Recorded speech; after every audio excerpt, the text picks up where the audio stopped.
Egunon, ongi etorri. Horrela itxita dugu eta horrela irekita. Bai.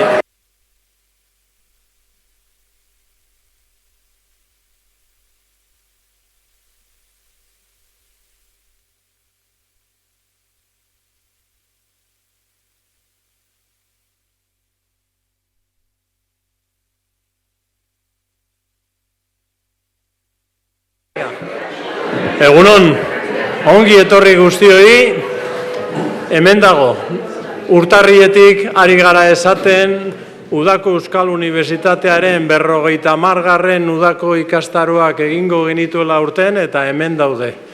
Gaur ja, 3. eguna, ibili gara lehenago Elhuyarrekin, ibili gara atzo kontseiluarekin, gaur luxuzko antolatzaileak ere badauzkagu hemen, eta hemen mailan daukagu Olatz Osa Elkar argitaletxetik, eta Agurtzane Garai San Telmo museotik bera da bitartekaritza arduraduna.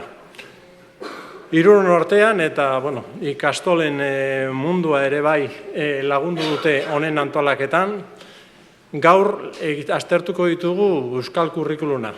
Aurkezpena, nik bakarrik aipatu nahi dut, Udako Euskal Unibertsitatean 50. urteurrena dela, 21 jardunaldi berezi prestatzen ari garela, bakoitzak egun bakar batekoak, densitatea handia, batzuk sortu ditugu UEUtik barrutik, gure kidei, gure sailei eskatu diegu ideiak ateatzeko, hortik atera dira gutxienez 7, baina beste batzuk antolatzen ari gara, gure 50 urteko bide horretan izan ditugun lagunengatik, beste erakunde batzuk, beste bidaideak.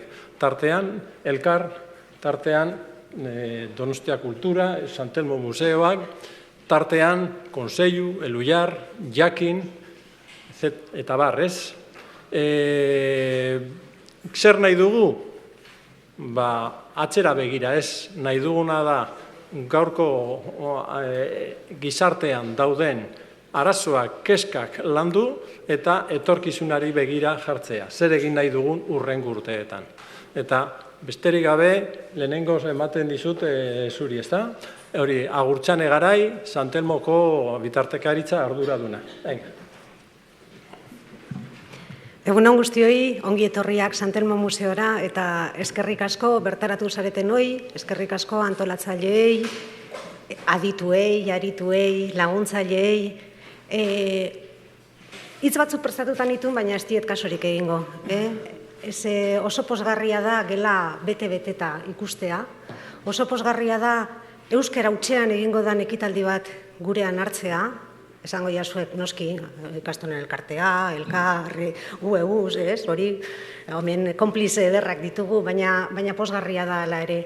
Eta pozgarria da landuko dan gaia ere, elkarrekin hausnarketa bat egitea, ia zer dan euskal kurrikuluna, azken finean hori da zer dan euskal kultura, zer dan euskal gizartea.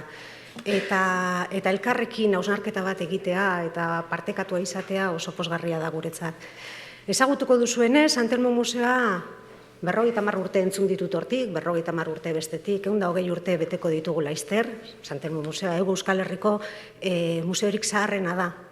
Baina gu ere ez gara iraganean geratu.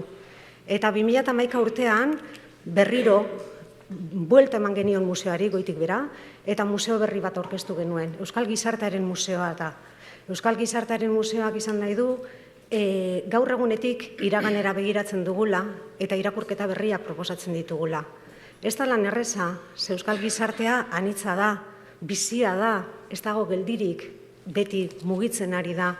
Horrek esan nahi du, gure irakurketa ezin dela izan irakurketa mesuz, lehun bat ezin dugu egin lan. Ez gara erantzunak ematen dituen museo bat, galderak planteatzen dituen museoa da gara. eta hori da gure helburua. Horretarako, museo batek tresna asko ditu, irakurketa ezberdinak egiteko, narratiba ezberdinak egiteko, gurea eta kanpokoarekin loturak ezartzeko, irakurketa kreatiboak egiteko, sormena bultzatzeko. Horretan museoak tresna asko ditugu eta guk azken finean tresna bat izan nahi dugu, baliabideak eman nahi dizkigu gure gizarteari eta nola ez hezkuntza alorrean suposatzen dut guztiok edo gehienak hezkuntza alorretik zatozela. Horregaitik, nire aldetik eskerrak ematea berriro ere eta gonbitea luzatzea. Zatoze museora. Museo zabaldu genuenean lelo bat aukeratu genuen. Zatoz zugana. Eta oso egokia zen guretzako lortu nahi genuen hori oso ondo adierazten zuela uste genuen. Hau da, identifikazio puntu bat aurkitzea, norberak bere bizipenetan edo transmituta zaion memoria kolektibo horretatik zeo zer izpiren bat gure museoan aurkitzea. Beraz, gure gonbitea, zatoz zugana, zatoze museora, eta esparru profesionalean ere proposamenik baduzue, naiz eta oso txoroa iruditu edo, zatoze gugana. Hasiera baten, UEUk aurkeztu, eta honekin bukatuko dut, badakit oso bizkorri izan behar dela dana, UEUk hau proposatu zigutenean, gure atea jozutenean, hasiera baten uste genuen, oso teknikoa zala, hezkuntza mundukoa, kurrikuluna, metodologia, olako, baina gero, hizketan joan ala ikusi genduen, hezkuntzan dauden eta gai lantzeko dauden zailtasun askok guk ere bizi izan ditugula. Gu ere hor gaudela, nola lortu, gizarte aldatzen ari da eta gizarteari erantzun bat eman behar diogu. Eta gauza komun asko ditugula. Beraz, zatoze eta ziur nago aurkituko ditugula elkarrekin egiteko bide berriak. Eskerrik asko. Eta beste alde batetik, ez ahaztu hemen Oteiza eta Txillidaren erakusketa dagoela. Berak egingo dit propaganda. Oso polita da, eta euskal kurrikulunarekin lotuta dago, noski. Eta irakasleo gareno duanik dauzkagu sarrera. Eta irakaslerik espadago eta sarrera nahi baduzue, zatozen igana eta nik emango dizuet. Bale, San Telmo Museoa eta Elkar argitaletxea. Kintua gara. Bilok eta Luiarrek ere aurten bete ditugu 50 urte, 3 eta olatzan za egiten duzu gaurko ikastaroaren sarrera. Eskerrik asko. Egun on danoi, eta mila esker, ona hurbiltzeagatik. Aipatu da lehen elkarlanean antolatu ditugula jardunaldi hauek, eta elkarlana aipatzen hasi nahi dut nire hitzartze labur hau. Elkarlana, hoxe izan dalako 50 urte hauetan, elkarren oinarrian egon den irizpidea, egiteko modua, lana ulertzeko modua. Batzutan, alabeharrez, ezinbestean elkarlana, hainbat eta hainbat proiektu bakarka aurrera ateratzea, sortzea, garatzea ezinezkoa delako. Indarmetaketa bat ezinbestekoa da, arriskuak elkarbanatzea ezinbestekoa da proiektu batzuk aurrera ateratzeko, hala izan da iraganean eta iruditzen zait etorkizunean ere alatsu izango dela. Beraz, ezinbestean eta alabeharrez elkarlana alde batetik, baina baita determinazioz eta horrela ulertuta ere. Gure burua euskalgintzan, kulturgintzan, herrigintzan kokatzen dugula, horrek eskuz-esku dakar komunitatearen eta kolektibotasunaren irakurketa bat, ezinbestekoa, elkar hartze bat, elkar babeste bat, saretze bat, elkar zaintze bat, eta elkarrekin eraikitze bat. Beraz, ulerkera horretatik abiatzen da elkarlana, orain artean eta espero dezagun etorkizunean ere hala izatea. Eta uste dut, ulerkera hori konpartitzen dugulako izan dela kasu honetan ere UEUrekin eta ikastolen elkartearekin hain naturala eta hain erresa jardunaldi hauek antolatzea. Aipatu da Euskal Kurrikuluna, ez gara edozein gai aukeratzen hasi gainera, elkarlan honetan. Herrigintza aipatu dut lehen, eta uste dut denok bat etorriko garela hontan, edozein herrik bere baitan estrategikoa du, lehentasunezkoa du, kurrikulun propio bat izatea, kurrikulun eguneratu bat izatea, kurrikulun oso bat izatea, aplikatuko den kurrikulun bat izatea, eta gurera etorrita ere beste horren beste, Euskal Herriak behar du kurrikulun eguneratu bat, egungo gizarteari erantzungo dion kurrikulun bat, eta behar ditu hori aplikatua izan dadin baliabideak, bitartekoak eta egiturak. Iruditzen zaigu gainera, dakizuenez, hezkuntza arloan, gurean, Euskal Herri luze zabalean, hainbat auzi, hainbat afera, hainbat aukera irekita dauden garai hauetan, importantea iruditu zaigu kurrikulunaren gaia erdigunera ekartzea, lehen fokoa jartzea kurrikulunaren gaian, ez dira nolanahiko garaiak, eta iruditzen zaigu datozen urtetako norabideak oraintxe daudela jokoan, neurri batean behintzat, eta hor, Euskal Kurrikuluna esan bezala lehen lerroan jartzea funtsezkoa iruditzen zaigu. Eta jardunaldi hauek ere hortara datoz. Gure xumean, gure apurra eskaintzera, hain zuzen ere, Euskal Kurrikulun sendo bat izan dezagun, oso bat izan dezagun, eta aplikatua izan dadin. Hoxe da helburua eta lanean hastea egokitzen zaigu orain. Eskuartean daukazue gaurko prestatu dugun egitaraua. Asmoa da ordu bitardiak aldera bukatzea, saiatuko gara denborak neurtzen eta saioak aurreikusitako denboran bukatzen. Lehenengo parte batean, 12ak laurden gutxietan atsedena egingo dugu eta bitarte hortan hiru atal edo landuko ditugu. Bi hitzartze, sarrera moduan, alde batetik Lore Herriondo Korostolak Euskal Kurrikulunaren errepasu bat egingo du. Ondoren, Iratxe Retolaza Gutierrezek hartuko du hitza Euskal Kurrikulunaren irakurketa kritiko bat eginez, eta atsedena baino lehen, 3. atala, esperientzien atala izango da.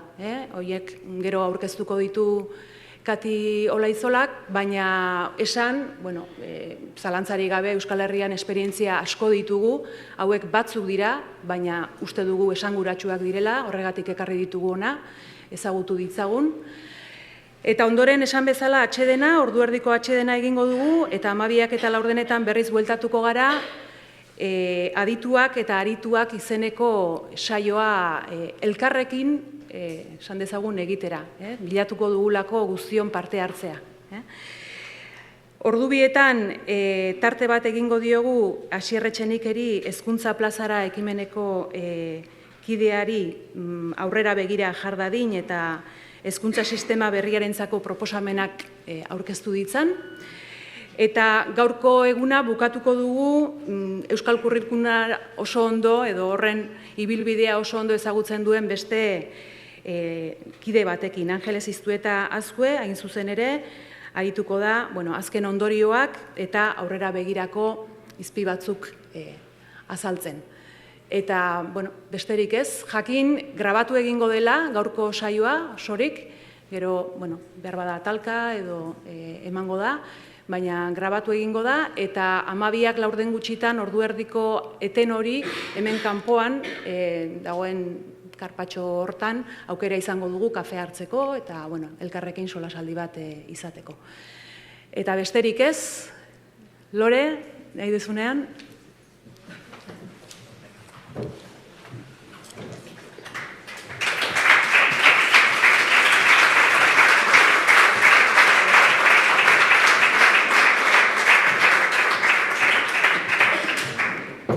Lorek ez du pentsatzen dut gehiengoak ezagutuko dugula, baina, badaezpada aipatuko dizuet, EHUko irakaslea da Lore, Hezkuntza, Filosofia eta Antropologia fakultatekoa, eta baita UEUko kidea ere. Eta bere gaia izango da Euskal Kurrikulunaren errepasoa egitea.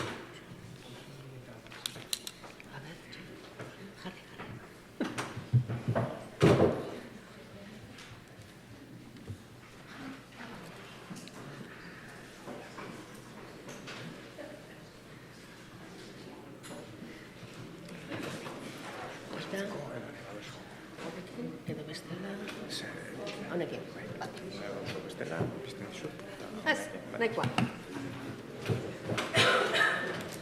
Eskerrik asko olatz. Egun on guztioi, eta pozgarria da hainbeste jende oraindik ere zarra den gai berri honen inguruan elkartzea. Mikrofona. Bai, askotan ez dut mikrofonorik behar izaten, baina, bueno, grabatzeko behar da, hau hezkuntza munduan zabiltzatenak edarkidak ez dut, ezta. Oraingo honetan,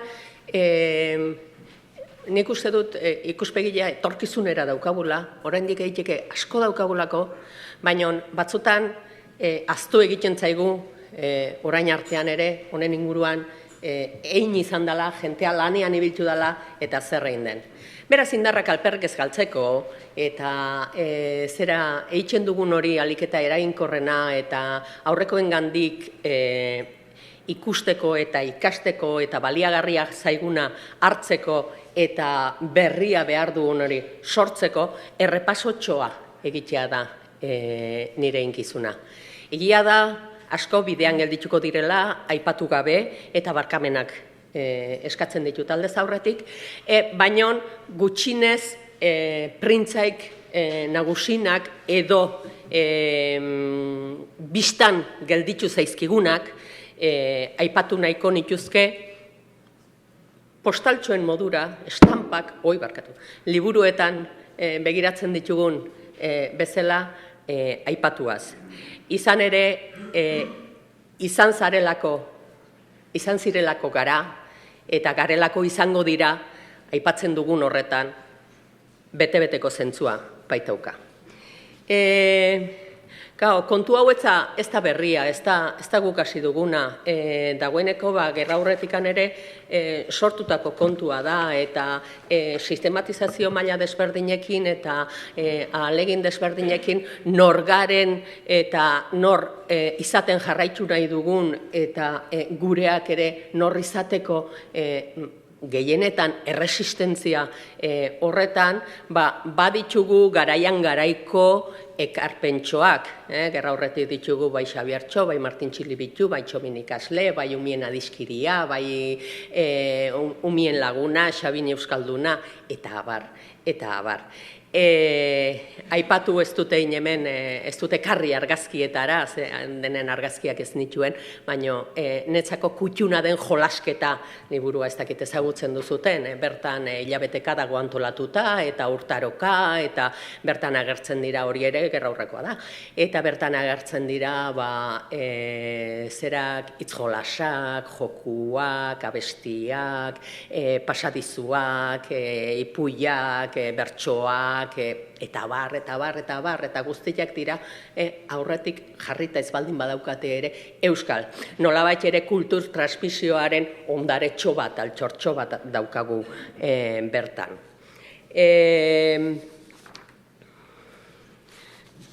Lutelesti, pixia, kimia, saioka, famatuak, gaur egun mundu guztia dabile, estim, erronkak, proiektuak, ez dakiz zer, saiokak hori ziren, Saiokak hori ziren eta gainera irakasleen artean sortuta, zeratuta, ze ez dugu aipatuko gainera garai batetik aurrera egindako horiek guztiak garaiko pedagogia aurrerako jenean egindakoak direla, eta bar.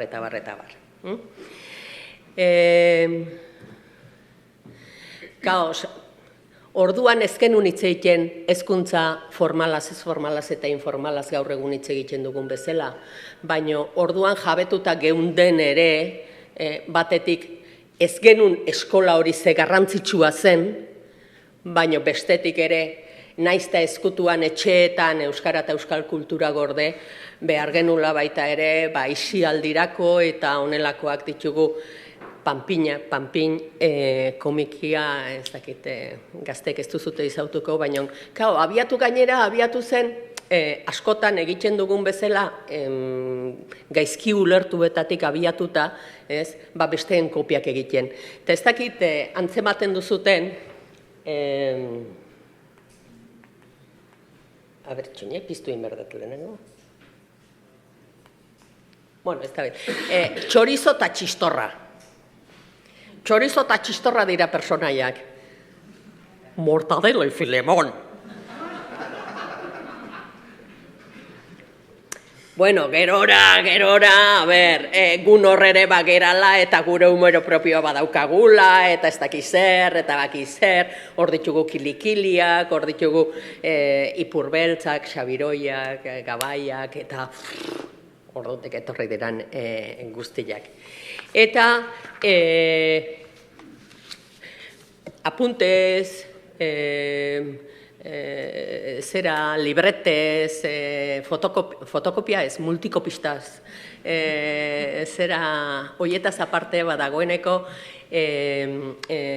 argitaletxeak ere sortu ziran eta hezkuntza mailan testuliburu estandarizatu kurrikulum batekin eta argitaratzen hasiak ziran, eta horrela euskaraz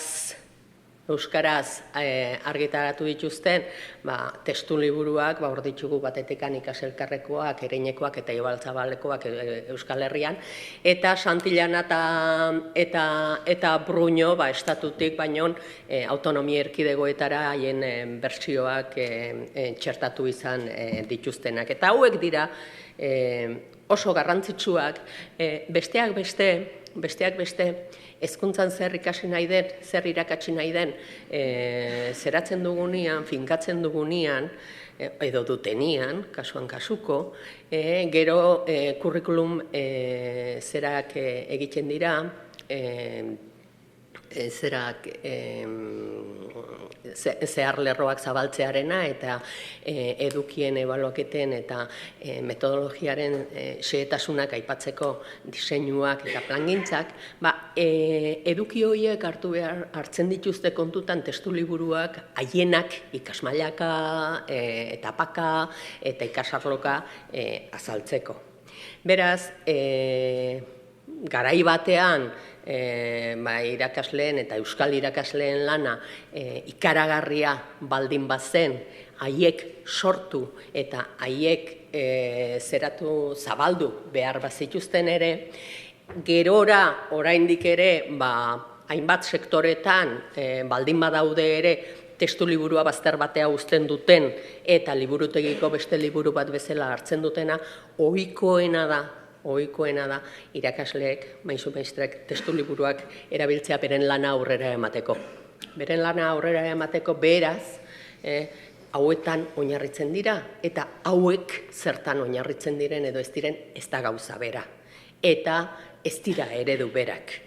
Orduan, ez da inozoa hautaketa bat edo bestea egitea. Legeen errepaso azkar bat eginaz eta gorrez dituzue estatu mailakoak, berdez dituzue Euskal Herrikoak eta urdinez dituzue Euskal instituzioetakoak edo administraziokoak.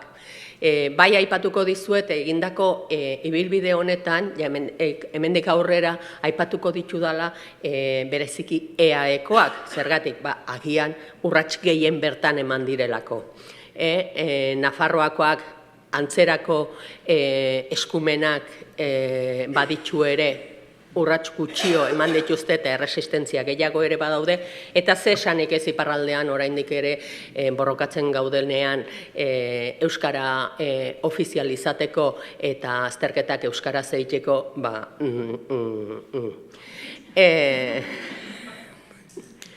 Bueno, hezkuntza munduan, eta beraz esparru formalaz ari naiz, finean legeen bitartez zer da egiten dena? Legeen bitartez egiten dena da, niko antxe pantalla beltzean jarri dutela. Egiten dena da, zehaztu gizarte horrek, estatu horrek, hezkuntza sistema bat izateko, estatu bat izan behar da, guk oraindik ez dugu estaturik eta ez dugu hezkuntza sistema propiorik, ez dut uste esan behar denik, baina nik bazparea aipatu egiten dut. Bertan, ematen du erreta dagoela pantalla,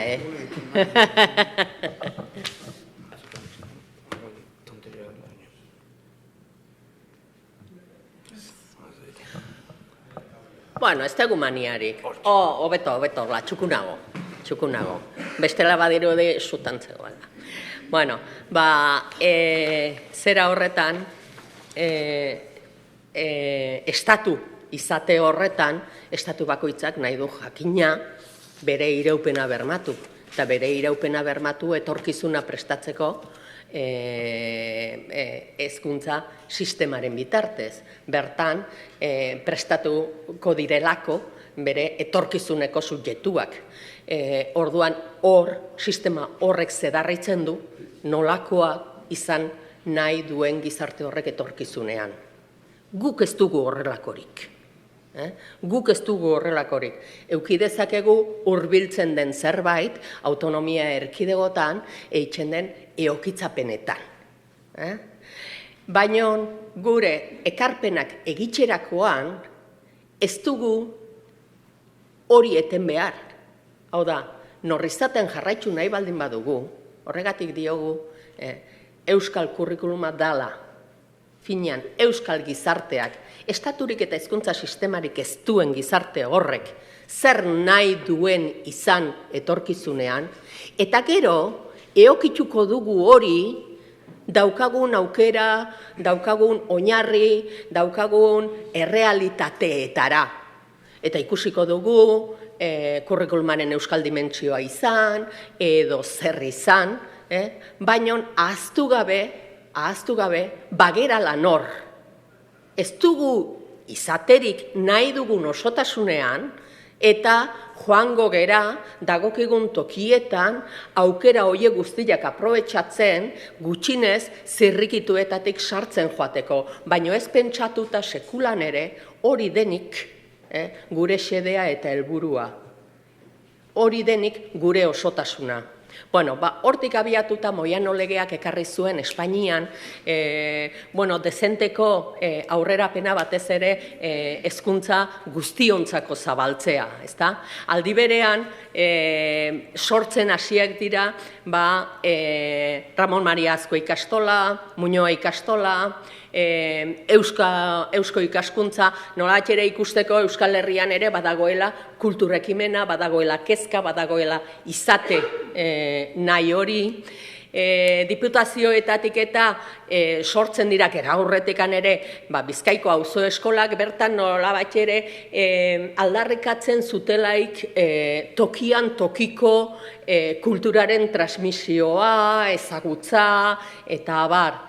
32an dagoeneko baita ere sortzen da Eusko ikastola batza, etxe eskolak sortzen dira, irakaslegoak prestatzeko ereduak, naiz eta sistemarik, titulurik, estaturik izan ez bai badu euskaldungoak etorkizunean ere izateko asmoa, 60. hamarkadan, eta hamarkada horretan eskolatzen naiz ni, ikastola klandestino horietako batean, sortzen dira gerraosteko ikastolak gaur ezagutzen ditugun, gaur edo gaur arte ezagutu ditugun ikastolak, eta 70an aztertzen dira koordinatzen biltzen saiatze horretan ikastolen federazioa sortzen.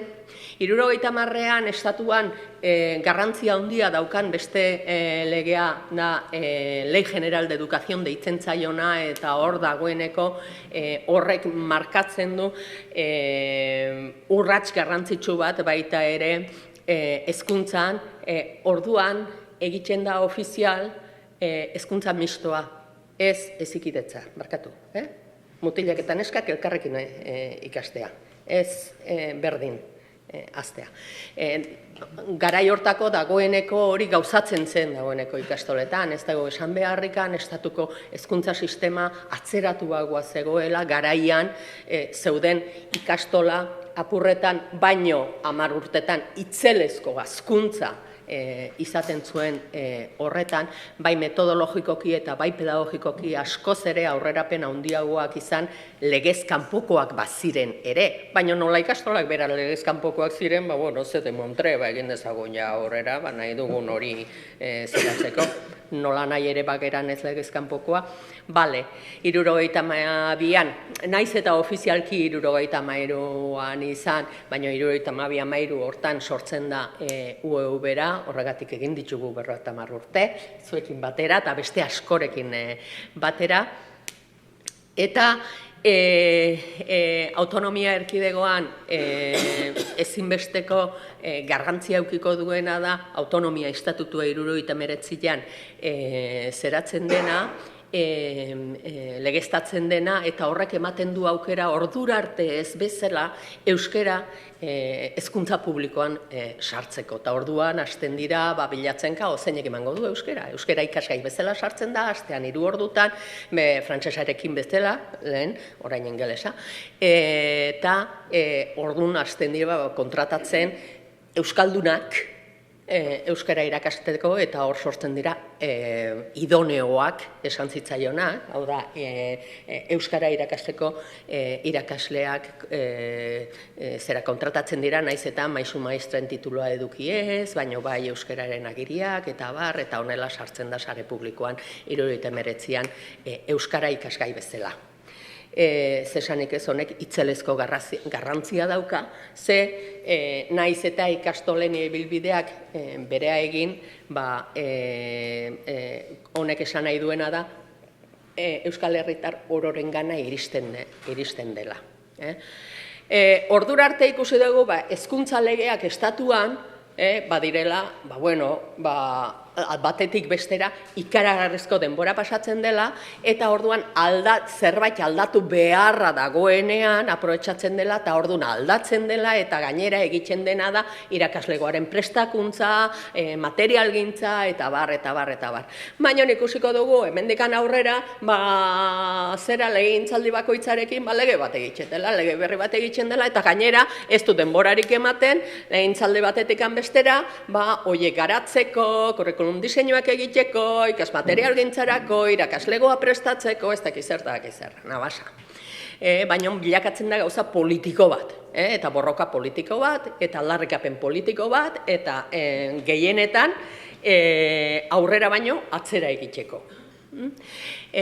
Honela ditugu LOECE, LOCSE, horrek aparteko zera merezi du, aipamena merezi du, zebai bertan egiten da errepaso orokor bat eta hezkuntzaren oinarriak berriz ere pentsatu eta dagoeneko ikaslea erdigunean jarri eta irakaslea izan beharrean protagonista benetan pasatzea, ikaslea izatea nola edukiez eta jakintzaz eta informazioaz eta hitz egin beharrean dagoeneko kompetentziez hitz egiten dugulako, hau da, zer izan behar dugun, zertan trebatu behar ditugun ikasleak, ez zer irakatsi behar diegun, nola bat ere oroimenean sartzeko gero errepikatzeko ez, baizik eta ikaslea bera zertan trebatu behar dugun bizitzan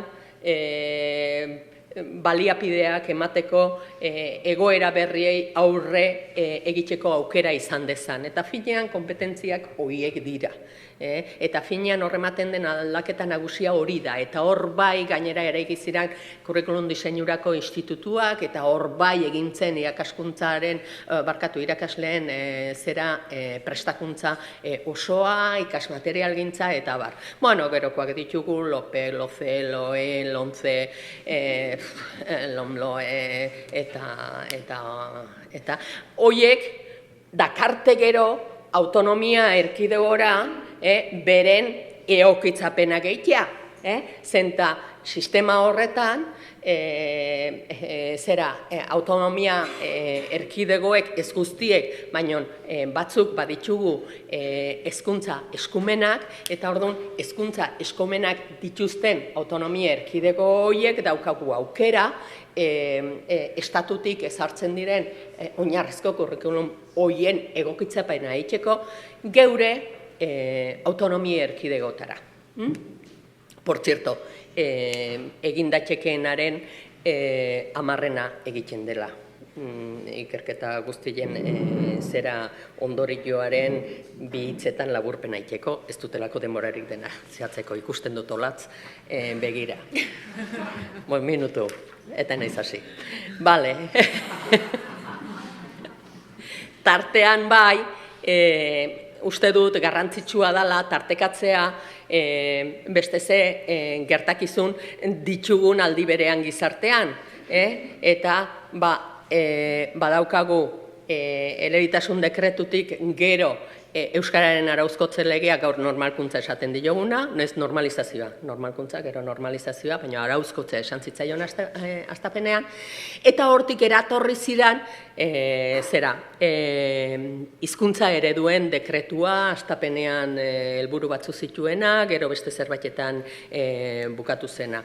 Nik uste dut ere zilegi dela aipatzekoa 79an Euskara elebitasun dekretuarekin eta Euskararen sarrerarekin batera hezkuntza saila sortzen dela, hezkuntza saila Euskara zerbitzua sortzen dela, eta Euskara zerbitzu buru Mikel Zalbide izan dugula duela urte batzu arte, eta nik uste dut bere eragina ere eta bere lana aipatzekoa dela. Hizkuntza ereduetan nik uste dut hor beste hainbesteren artean Itziarri Diazabal ere aipatu beharra dagoela, eta bera ibiltu zen hizkuntza ereduen diseinuan eta sorreran, beste estatu eta lurraldeetako ereduak kontutan hartuta eta hastapenetako proposamena eginaz. Gerora beste zerbait bilakatu badira ere.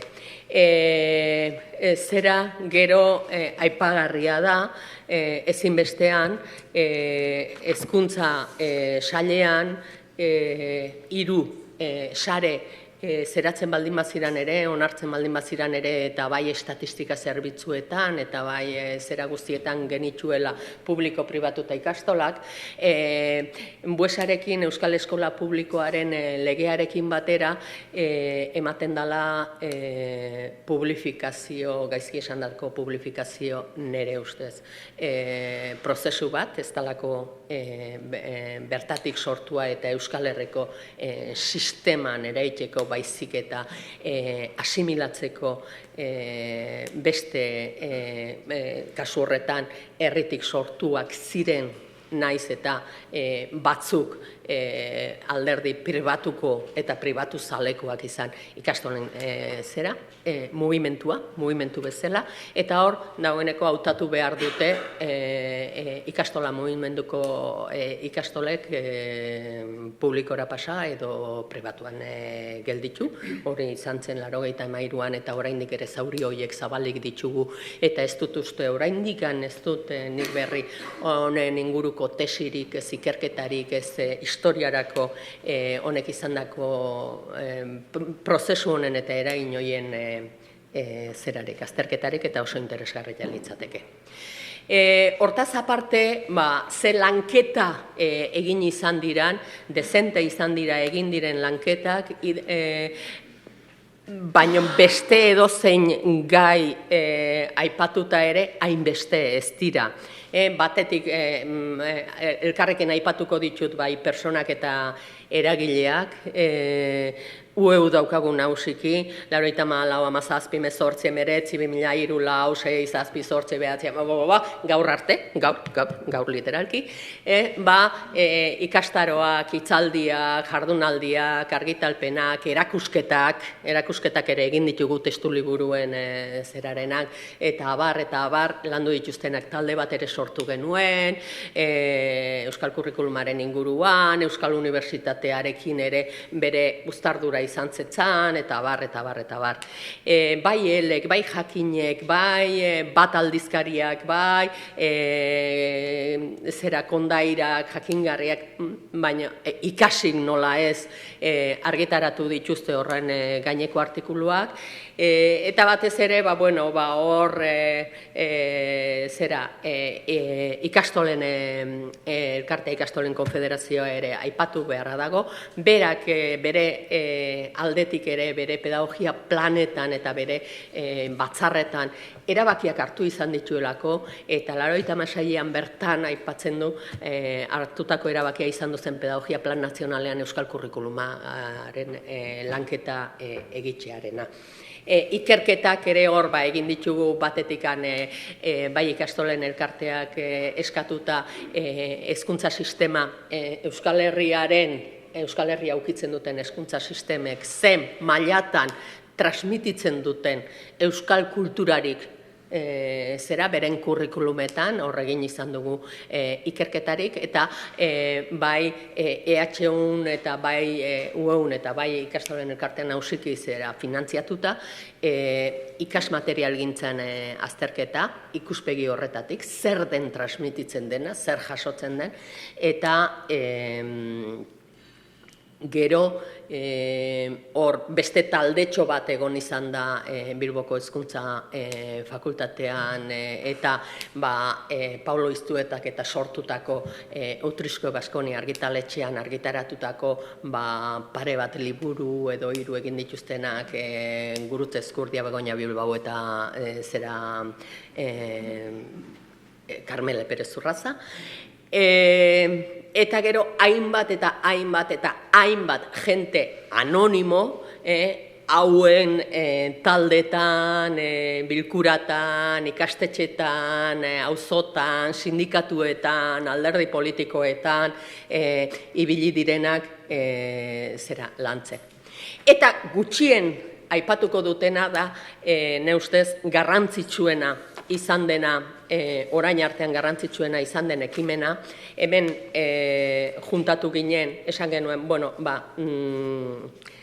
zerbait fundamentozkoa egin ahal izateko indarrak batu behar ditugu, sinergiak garaian hitz modantzegoena.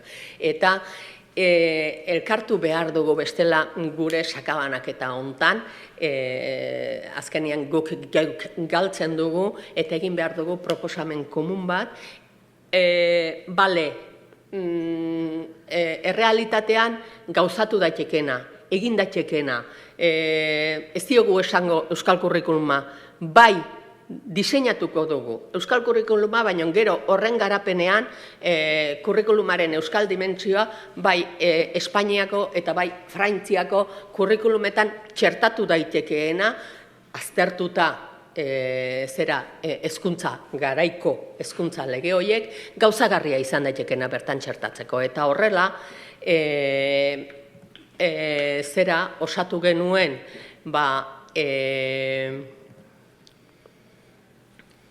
zuzendaritza honekin bai orduan sailburu zen eta gure artean dagoen Angeles Iztueta sailburu zena garai hartan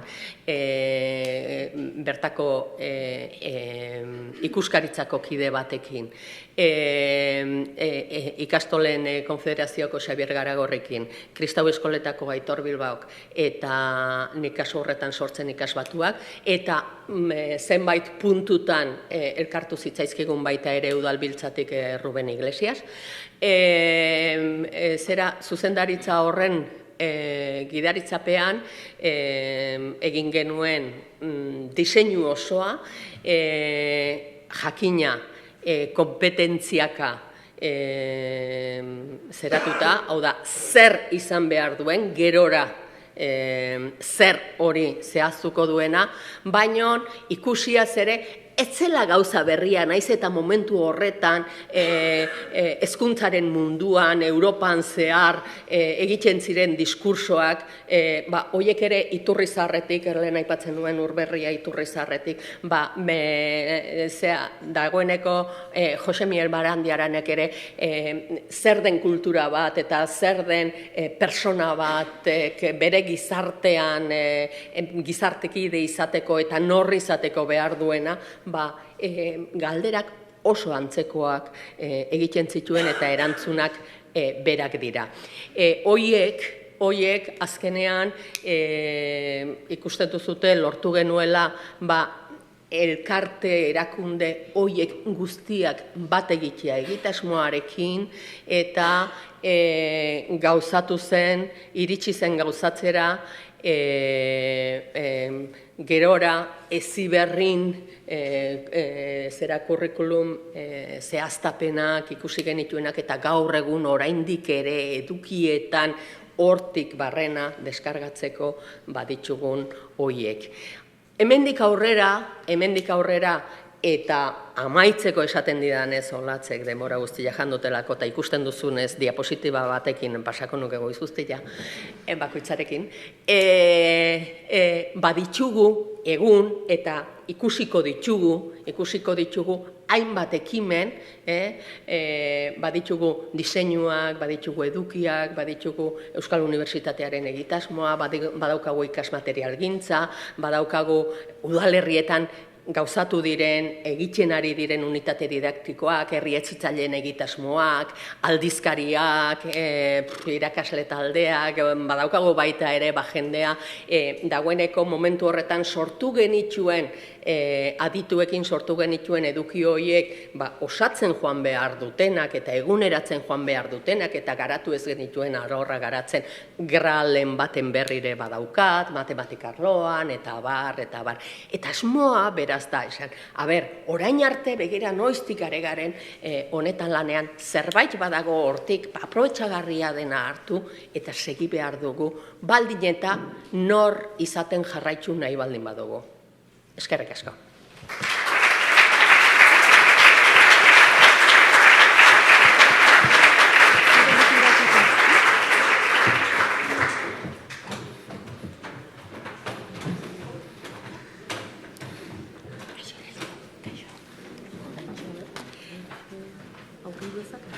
Bai.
Jarraian, Euskal Kurrikulumaren irakurketa kritikoa egiteko daukagu hemen nire aldamenean Iratxe Retolaza Gutierrez, bera Euskal Filologian lizentziatua dena eta aldizkari eta egunkarietako kolaboratzailea dena eta baita webkidea ere, eta emango dugu horren berri. Egunon, eskerrik asko etortzeagatik eta Egunon, eskerrik asko etortzeagatik eta pozgarria da. Elkartzea elkarrekin pentsatzeko, bidea egiteko. Lore Herriondo ondo kokatu ditu nondik gatotzen eta batez ere etxerako lanak ere eman dizkigu zentzu honean, ez? Badugula arakatzeko material ugari ikusteko hortik ze berreskuratu. Nik gaur hona ekarriko dudana, hasieran Santelmoko arduradunek esan bezala agian galderak dira, kokapenak dira, gogoeta oso orokorrak dira. Segurazki zuetariko asko nik baino gehiago pentsatu duzue zaudetelako ikasgelan gai hauek ere lantzen, eta beraz asmoa da ondoren egongo diren esperientziekin, egingo diren ekarpenekin elkarrekin pentsatzea ea etorkizunean, Euskal Kurrikulumaren jaso duguna, eraikitzeko duguna, nondik nora joan daitekeen.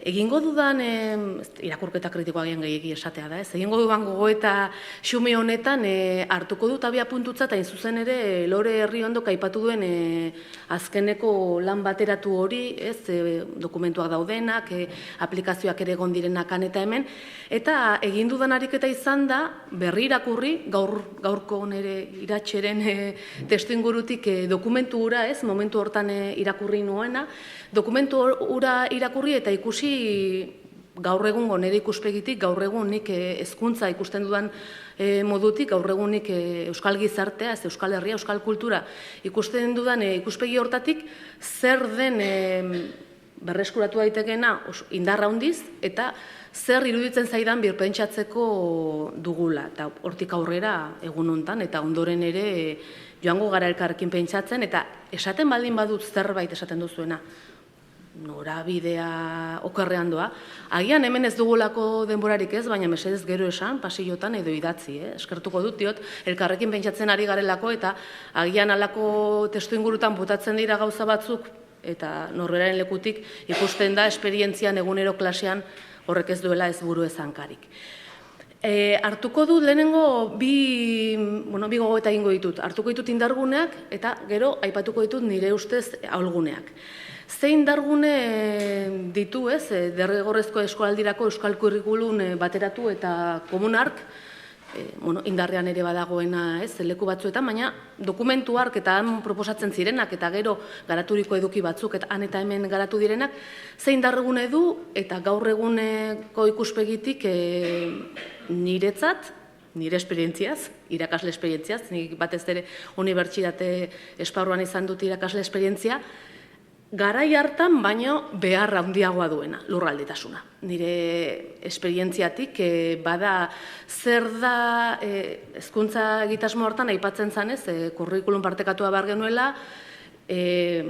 genuela euskararen lurralde osorako, ez Euskal Herri osorako kurrikulum partekatu bat, azken batean ez gizarte kohesiorako eta baita gizagarapenerako ez, baina errotze ariketa hori egiteko, eta aipatzen zan ere elanistasunaren ikuspegi euskaldun bat, aipatzen zalako ez ingelesarekin batera, Araba, Bizkaia, Gipuzkoan eta Nafarroan frantseserako hurbilpena behartzala, eta aipatzen zelako Lapurdi Nafarroan eta Zuberoan gaztelaniarako hurbilpena behartzela. Bazegoen lurraldetasunaren ikuspegi hori ez bakarrik diseinua egiteko moduetan, partekatua izan zedin, ez bada hizkuntza eta eleaniztasunaren eremu hortan, eta aipatzen zen, eta oso garrantzitsua administrazioak elkarren artean koordinatzeko premia. Iruditzen zait, gaur egun ere horri heltzea indargune handia dela, baina oso lan gutxi, egin dira ez, baina orokorrean oso lan gutxi egin dugu hezkuntza erakunde ezberdinak koordinatzeko Euskal Herri mailan.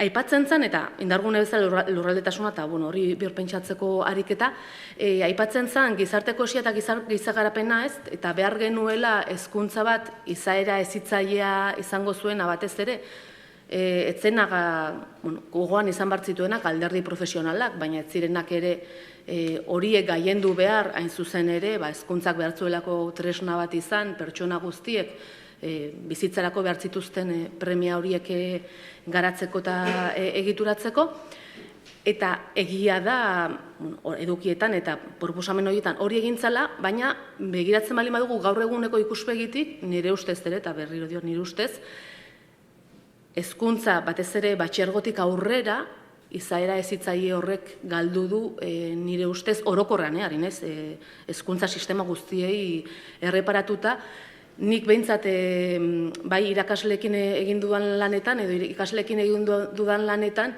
iruditzen zait batxilergotik aurrera, profesionalizazioaren testu inguru horrek hartzen duela asko indarra handiagoa garai batean baino, eta gero esan dakoa, gero esango diazue oker nagoen ala ez. Eta gauza bera unibertsitatearekin, aipatzen zen Bologna sistema guztia ezartzeko garai hartan geundela, Euskal Kurrikulum hau bateratuta egituratu zenean, eta egia da unibertsitatea profesionaltasunari begira jarri dela, baina horrek ekarri ditu profesionaltasuna ulertzeko modu bat garatu da. Profesionaltasuna ulertu daiteke modu askotara, eta pentsa dezakegu hain zuzen ere gure profesionalek behar dutela humanitateetan asko trebatu, naiz eta izan kimikari. Edo pentsa dezakegu gure profesionalek behar dutela sormenean asko trebatu, naiz eta izan enpresario, esan nahi dut. Kontua da, ze profesionaltasunaren eredu garatu den, nire ustez, bai unibertsitate testu inguruan, baita ere, esan dezagun, unibertsitatera begira, unibertsitateak elikatzen duenez, nola baita, jada batxilergorako, baldintzatzen duen horri batean, batxilergorako lanketa guztia, profesioaren ikuspegi horrek nolabait baldintzatzen du hezkuntzaren izaera hezitzaile hori nolabait nire ustez, pixka bat azkeneko urtetan geratu dela alde batera batxillergotik aurrera batez ere. Eta hortik pentsatzen dut, ikusiko zenutela lehiakortasunat, badaude profesioaren ikuspegi jakin bat garatu da, lehiakortasunari oso lotua eta bartabar. Eta hor ere profesioa funtzionaltasunarekin lotu da eta profesioa ulertu da modu gizarte eredu jakin bati oso lotuta eta beraz horrek ere ekarri du zertarako behar dugu euskal kultura. Ekarri du ere egin ditzagun gauzak funtzional direnak gizarte eredu jakin bati begira. Eta gizarte eredu jakin horrek bada ekonomia eredu jakin bat, tabar. Eta horrek ekarri du ere ikastetxe batzuetan funtzionaltasun horren izenean beste gauza batzuk ere alde batera uztea. Zein dargun ere izan zuen, da horregatik diot berreskuratu behar ditugula zuzen ere filosofia guzti hauek birpentsatzeko egiten ari garena. Zekarri zuen pedagogia berritzaileak, ez Lore Arriondok aipatu duen bezala, eta aurretik ere egontzan, beste prozesu batzuen aurretik etorri zan, eta egia da konpetentzietan oinarrituriko ikaskuntza prozesuek eta ezagutza egoera praktikoetan kokatzeak eta testuinguru zehatzetan kokatzeak ahalbidetzen duela ere, hain zuzen oso tresna indartsua da kokatzeko lurralde jakinetan, ezagutza jakinetan, kultura jakinetan. Baina egia da, askotan, nahiz eta pedagogiak horretarako aukera eman, eta besterik da, agian ikastolen elkartearen sistema hortan badutena kurrikulum edo material bateratu batzuk, baina eskola publikoaren eremu batzuetan asko geratzen da bertako irakasleen, irakasle taldeen eta hezkuntza proiektuen esku. Ez dago, esan dezagun pedagogia berritzaile hauetan, euskal dimentsioa oso modu egituratuan eta esan dezagun iraunkorrean garatzeko tresnarik ez da sortu. Ez tresnarik, ez egiturarik, ez da ere behaketarako modurik, ez? Ez dago horrelako tresnarik sortu. Beste indargune bat ere aipatzen zuen kurrikulum malgua eta irekia, tokian toki egokitu daitekena eta darkatzeko aukerak dituena, momentu hortan, dokumentu hartan, ez dut esaten praktikan, dokumentu hartan aipatzen zen, oso modu pertsonalean ikaslei modu pertsonalizatuan erantzuteko aukera izatea eta bar. Eta hori ere garrantzitsua da, gaur eguneko ikuspegitik adarkatze horrek eta adarkatzerako aukerak beharrezkoak ditugu pentsatzeko hiztun profilak, iruditzen zaitez, baditugula gela berean edo izan ditzakegula gela berean oso hiztun profil ugari eta horrek dakartzala ere irakaskuntzak eta pedagogiak eta lan egiteko moduak birpentsatzea eta ez esatea gauza berak balio digu guztiontzat. Eta gauza bera ere gutasuna ulertzeko moduarekin, migrazio mugimenduekin, kultur aniztasunare areagotu da izugarri azkeneko 15 urteotan, eta behar ditugula tresnak kurrikulum malgu eta ireki hortan ikasgela bakoitzaren errealitate sozial, kultural, linguistiko horri erantzuteko, ez da. Eta noski, hori oso zaila da lan erantsi badelako irakaslearentzat eta beharko genukena da adarkatze horiek garatu ahal izateko baliabideak, tresnak, modu konpartitu batean eraikitzea. Baina egia da filosofia horrek malgutasunarena eta irekitasunarenak ahalbidetzen dugula gaur egun ere tokian toki diseinatzea zer den momentu hortan eta herri hortan euskal kurrikuluna garatzea. Eta egin zuen diagnosi hori, euskal kulturaren transmisioa ez zegoela bermaturik eta bermatzeko tresnak behar genituela, eta iruditzen zait 15 urte igaro direla eta diagnosia antzekoa dela, esango dut, antzekoa dela, edo ez dakit larriagoa, baina antzekoa, gutxienez, bada. Eta egia da kultur ibilbideen ideia azpimarratu zuela, eta iruditzen zaiten justu indargune hauek direla edo filosofia hau dela berrartu dezakeguna, jada garatuta dagoena nunbait, baina berrartu dezakeguna eta garatu diren material guztiak eta ikuspegi guzti hori hartu daitekela eta eguneratu gaur egungo ikuspegietara. Ze gertatzen da euskal kulturaren transmisioarekin? Egia nire gaur egungo ikuspegitik zekezkak sortzen dizkigu gaur egungo testu inguruan. Orokorrean ez, komunikazio gaitasunetan atzera pausua gertatu dela iruditzen zaideko askotan, da ala diote behintzate inkesta soziolinguistikoek, jakin bai, baina erabili ez hortan, askotan euskara delako hizkuntza funtzional bat eskolako hizkuntza bihurtzen dena. Funtzionaltasunaren ikuspegi hori lehen aipatu duguna ere, askotan egon badago adibidez, ez diot inolaz ere, hezkuntza zentro guztietan, baina askotan batxilergora iritsi eta euskara eta literaturako ikasgaia erabiltzen da tituluak lortzeko. Zergatik funtzionaltasunaren izenean, lanbidearen izenean, euskarako eta Araba Bizkaia eta Gipuzkoan, Araba Bizkaia eta Gipuzkoan euskarazko tituluak behar direlako. Eta beraz euskara batzutan erabiltzen da hain zuzen ere, titulu horiek lortzeko, pentsatzen dugulako garrantzitsuena dela gero ez, lanbiderako tresna hori izatea. Horre dakar, ikasle askorentzat, beste testuingururik ez baldin badute, eskolako hizkuntza izatea euskara, eta beraz, adierazkortasuna eta komunikazio simbolikoa lantzeko oso denbora gutxi egon dagoelako gelan. Ikusteko dago, printzipioz ez, hizkuntza eta komunikazio gaitasunetan koska bat areagotzeko proposamena egon badago Araba Bizkaia eta Gipuzkoako itunean, ikusteko dago hori nola egingo den, printzipioz euskarak ordu gutxiago izango dituelako, edo nola egituratuko den hori, baina izan daiteke aukera bat, baina hori ondo birpentsatu behar da. Bestetik gertatu da euskal kultura, euskara jabekuntzaren zerbitzura jarri dela batzutan, euskara irakasteko kulturgintza sustatu dela, eta beraz kultur hezkuntza ez dela hainbeste garatu, eta horrek ere badu lotura orokorrean, eta aurreko batean ere entzungo zenuten ez, Nafarroako kultur eskubideen lege bat egon badagoela, eta horren inguruan aurkezpen batean, Roldal Jimenok aipatzen zuen, bertan adibidez, ez zirela hizkuntza eskubideen inguruko gaiak landu, hain zuzen ere gauza bat delako hizkuntza eskubideak eta beste bat direlako kultur eskubideak. Eta egia da askotan hizkuntza politikak eta kultur politikak joan direla bakoitza beraldetik, eta horrek ere ekarri duela ez egotea sinergiarik ikuspegietan. Eta horrek ere eragina izan du, bai imaginarioan gizartearen ikuspegitik, baina baita ere eragin du hezkuntzan egiten diren praktika batzuetan. Bestetik ere, orokorrean gizarte ikuspegitik gertatu da kontzientzia historikoaren igatzea gertatu dela, eta Euskal Herriaren kasua da, testuinguru, gaur egungo testuingo sozialak orokorrean ez, abiadura handiko gizarte batean ari gara, tabar, eta pausatzea eta atzera begiratze ariketa hori egitea, ez dugu hainbeste egiten ez, Herriondok ere hori aldarrikatzen zuen, kulturaren ikuspegitik hori ere ekarri du nobedadearen kultura nagusi izatea, eta susatu behar dugun ariketa bat kultur transmisioaren ikuspegitik badara, nondik gatozen, eta nora joan nahi dugun elkarrekin pentsatzea. Ez da hortarako ere, kontzientzia historikoa elikatzea. Bestetik ere, eta kurrikulunean, eta gero berriro berrartuko dut, Euskal Kurrikulunaren derrigorrezko eskolaldirako Euskal Kurrikulun ark asko hitz egiten zuen ahozko komunikazioaz eta idatzizko komunikazioaz.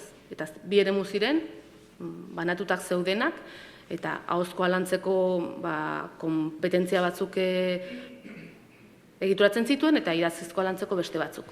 Eta egia da ikuspegi hartan, eta orokorrean euskal kulturan ere, imaginario batzuetan garatu den ikuspegian, hitz idatziaren nagusitasuna dagoela erdigunean, eta testu idatzia eta liburuaren kulturaren nagusitasuna hartzen dela batzuetan ardatz nagusi kultura transmititzeko, eta hitzaren beste dimentsio batzuk ez direla lantzen. Izan daitezkenak hitz gorpuztua, antzezpena, bertsolaritza, ahozkoaren, baina gorpuztearekin batera, ez bakarrik diot, ahotsez esaten dena, hitza irudi bihurtzearena, ikusentzunezkoa, hitza hots izatearena, gaur egun jada, alfabetatze multimodala txertaturik dago proposamen kurrikular batzuetan eta etorkizunean izango da ildo nagusi bat, baina egia da, iruditzen zait, euskal kulturaren ikuspegitik, pedagogiaren ikuspegitik, oraindik gutxi pentsatu dugula honen inguruan. Beste lurralde batzuetan asko pentsatu da alfabetatze multimodala nola garatu, zeharik eta mota egin daitezkeen alfabetatzeko multimodalitatean ikasleak, eta gainera kontuan hartu behar dugu, gaur egun gazte gehienak multimodalitate hortan ari direla komunikatzen etengabe, sare sozialak zerbait baldin badira multimodalitatean ainguraturiko komunikazio testu ingurua da, baina ez hori bakarrik, liburu batek ere irudiak ditu, ikusentzunezkoak funtzionatzen du askotariko adierazpideekin, orokorrean beti kultura izan da multimodala. Gero besterik da, kultura ikuspegi batek, mendebaldeko kultura ikuspegi batek, une jakin batean liburuari, idatziari eman ziola garrantzia handia, eta gu ere horren, edo ni ere, ikuspegi horren alaba naizenez, horri ere eman geniola indarra handia, eta bide hortatik egituratu ditugula kurrikulunak eta bar. Adibidez, Euskal Kurrikulun hartan, dokumentu hortan, edukiak, kultura eduki batzuk zehazterakoan aipatzen ziren idazleak eta obrak. Etzen aipatzen hoiek berrikusteko modua, etzen aipatzen hoiek lantzeko modua, ziren idazleak eta obra idatziak. Eta diot, nik ere ala egingo nukeela, kultur ikuspegi horretan ezin naizelako, baina iruditzen zait momentu honetan kultur ikuspegiak ere birpentsatzeko beharra dugula egokitzeko gaur egun ere gizartean daude hainbat kultur ikuspegiri. Eta bestetik, beste kezka orokor bat, baina gero ez, euskal kulturari gero modu berezian eragiten diona da, orokorrean gazteekin lan egin baduzue iruditzen zait hau identifikatuta izango duzuela, simboloak identifikatzeko zailtasun handiak dituztela. Horiek modu kritikoan interpretatzeko, nolabait barneratzen dituzte ikuspegi kritikori gabe. Eta simboloekin etengabe ari dira komunikatzen, besteak beste emotikonoak simboloak dira, ez? Simboloekin etengabe ari dira komunikatzen, baina ez daude hain trebaturik simbolo horiek oso modu kritikoan interpretatzeko. Eta zer esanik ez, orokorrean trebatze gutxiago dute euskal kulturari loturiko simboloak identifikatzeko. Horrain bat adibide daude askotan esan direnak. Eta holguneak, eta labur egingo duz, aipaturiko aurrekoaren ondorioak ere badira, zeintzuk dira aholguneak ikusita nire ustez kultur hezkuntzaren ikuspegi modura etzegoela txertatuta euskal kurrikulun hartan, aipatzen zen kulturaren transmisioa garatu bartzela, aipatzen ziren eduki batzuk egituratu bartzirela, aipatzen zen euskal norgaren hortan errotzeko ezagutza batzuk, prozedura batzuk eta jarrera batzuk behar zirela, baina ez zegoen kultur hezkuntzan nola irakatsi kultura, nola egin lan ikasgelan, horren inguruko gogoeta gutxiago zeuden, hori kontuan hartuta, zeintzuk dira alguneak eta zeintzuk izan daitezken indarguneak hartuta, zerronka izan ditzakegun indargune horiek ere are indartsuago bihurtzeko. Batetik, kurrikulun hartan etzen inolako loturarik egiten unibertsitatearekin. Hizkuntza politikak eta kultur politikak bakoitza beraldetik joan direla esan du lehen, baina hezkuntza politikak ere askotan ez, unibertsitate artekoak joan dira leku batetik eta unibertsitatekoak bestetik. Eta gutxitan, diot modu iraunkorrean, gutxitan eginda bi horiek nolabait egituratzeko eta bi horiek elkarrizketan modu iraunkorrean jartzeko ahaleginik. Adibidez ez, unibertsitateak, adibide modura, EHU badu bere hizkuntza plan propioa, inolako harremanik ez duena Eusko Jaurlaritzarenarekin, adibidez, ez? Baina ez da ere, hezkuntza bigarren hezkuntzakoarekin dabar. Egitura bakoitzak badirudi, eta hori lurralde batean, pentsa ez, lurralde osoari begiratzen baldin badiogu, ez? Deskoordinazio moduko dago, eta horrek eraginkortasunean ez digu laguntzen. Zergatik dira unibertsitatea funtsezko katebegi? Hemen zaudeten guztiok badakizue, baina hezkuntza profesionalak trebatzen dituztelako. Eta egia da, Bolognak ekarri duela sekulako aldaketa unibertsitatean, graduak berritu dira goitik bera, baina horrez da inolako ahaleginik egin esan dezagun, euskal kurrikulunari begirako gutxieneko zeharlerro batzuk txertatzeko, hortik sortuko diren etorkizuneko profesionalek jada izan ditzaten ikuspegi berriak eta beraz lan egin ahal izateko kasu hortan ere, gero bestelako hezkuntza eremuetan. Eta bestetik zergatik da funtsezko kate begia, euskal kurrikuluna elikaditzaketen ezagutzak hor sortzeko aukera egon daitekelako. Egia da, unibertsitate publikoa zari naiz batez ere, egon badira beste unibertsitate batzuk egitasmo propioak egin dituztenak, edo UEUren egitasmoa ere horre kokatuko genuke. Ze ahulgun ere dun ere orain berrirakurketa hortan dokumentu hark, euskal kulturen ondare eta genealogiak berrikusteko premia.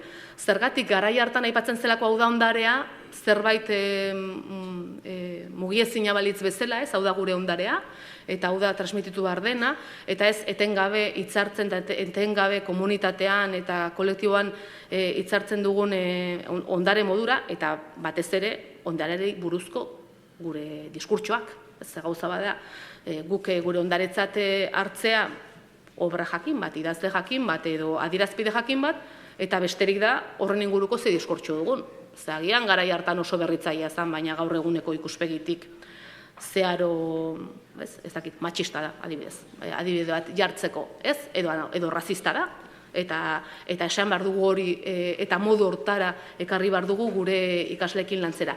Badago, edukietan eta ikuspegietan, gizarte ikuspegi eta gizarte premia batzuk garai hartan kontemplatzen ez zirenak, edukia garatzerakoan eta bar, ez dute esan nahi, orain, txertatzen ez direnik, euskal kurrikuluma txertatzen den lekuetan, baina diot dokumentuetan da edukietan ez daude horiek kontemplatuta, eta berrikusi behar dugu ondarea, feminismoaren ikuspegitik, ekologismoaren ikuspegitik, antiarrazismotik, gero klasearen aldagai guzti hori, segregazioa eta hainbat gai ditugu hor mai gainean horiei erantzuteko, eta euskal kultura bihurtu behar dugu ere horiei erantzuteko tresna.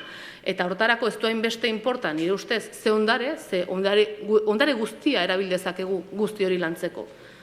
Garrantzitsuena da, ondare hori begiratzeko, lantzeko eta garatzeko dugun modua, eta gure gaur egungo testuinguruarekin nolako harremanak eta ariak eraikitzen ditugun. Eta nire ustez hori falta dugu, ez dugu garatu, nola begiratu atzera eta nola karri hori gaur egungo testuinguruarekin harremanetan jartzeko. Eta bukatzeko, azkar egiteko, lehen aipatu dut komunikazio multimodala ez dugula landu, eta komunikazio gorpuztua gauza bera ez, azken batean momentu hontan izan ez dadin euskara eta euskal kultura eskolako zerbait behar dugu gorpuztea eta gorpuzteko testuinguruak sortzea, eta gero azkenik aipatu ez dudan gai bat eta hartu beharko genukena komunikazio digitalarena da, ez? Etzen agertzen bat duela 15 urtek ez zuelako gaur egun duen garrantzirik, nahiz eta etzen agertzen, baina gaur egun alfabetatze digitalak euskarazko ingune digitala ezagutzeko, elikatzeko eta berasteko baliabide izatea behar dugu. Kurrikulunetan jada sartuta dago, baina iruditzen zait horra komunitate modura hori nola landu, hori nola elikatu, hortarako ze baliabide izan pentsatzeko premia ere badugula, ingurune digitalak logika jakin batzuk dituelako, eta euskara eta euskal kulturarentzat beste batzuk ere ez da. Piskat hori birpentsatzeko beharra dugula. Eta azken ohar bat, eta garaiz izten dudan horrela, kurrikulunak bai aipatzen zuen nolait Euskal Herria eta esan dezagun euskal kultura, Euskal Herriaren ekosistema natural, sozial, ekonomiko, politikoa eta abar ezagutzeko premia, eta hortarako disiplinaka edukiak eta kokatzen zituen, ez zuena zan, nire ustez, euskal kultur sorkuntza zehar lerro bilaka daitekeela adieraztea eta hori nola egin daiteken lantzea, nahiz eta gero egin izan denez, baina matematiketan nola sartu dezakegun adibidez euskal kultura, eta ez zuen bestetik zaintzaren ikuspegia. Gaur egunez, zaintzaren ikuspegia zaintza hitza adibidez etzan agertzen da, gaur egun adiz nire egin zait harrigarri, hain justu, euskal kurrikuluna bada zaintza, ze bada esan dezagun gure Euskal Herriko ondare natural, kultural, sozial, politiko eta ekonomikoaren zaintza, eta zaintza hortarako atxikimendua eta errotzea lantzea Euskal Herritarrekin. Berez, izaera ezitzaia duen kurrikulum baten funtzioak hori beharko luke. Baina egia da ez, garai hartan hori ez beste hitz batzukin esaten zela, eta zaintza ez egoteak ere kartzen du, berri irakurtzen baduzue txostenark, askotan kolektibitatearen ideiak ez zuela inbesteko garrantzia, eta autonomia pertsonala garatzea lantzen zela, eta bai gizartea, baina ez elkarrekiko zaintzaren testuinguru horrek bazegoen filosofian, baina ez agian horrela formulatuta. Eta iruditzen zait, izan daitekela zaintzaren ikuspegi hori, izan daitekela bestetasunak ere zaintzeko ariketa bat, gutasuna zaintzeko ariketa bat, horrek ekar ditzakela ere ikuspegi berriak euskal kurrikuluna ere elikatzeko. Eta denborak zaintzeko, hementxe itxiko dut. Eskerrik asko.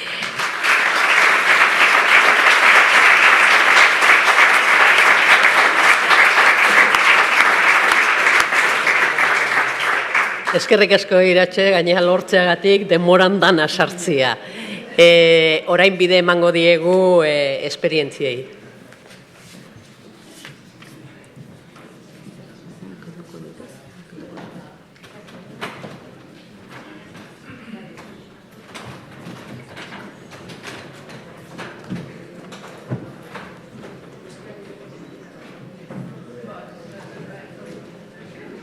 Bueno, bai, hurbildu mesedez bai inguruko parte hartzaileak.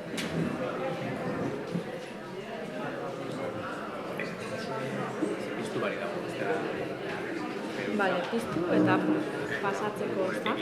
Bai. Igual zuek hasi Igual zuek hasi Bai. Bai, aprestatu. Vale. Eskare. Vale. Vale, itxoin, jarriko dut. Vale.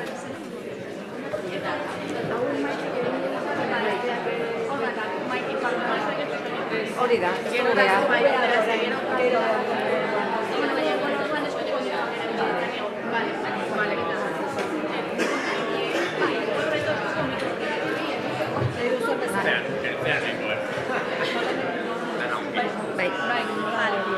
hau zurea da? Bueno, nik zaharrera txiki bat ingoen, eta gero utziko izin zuri. Vale, konforme.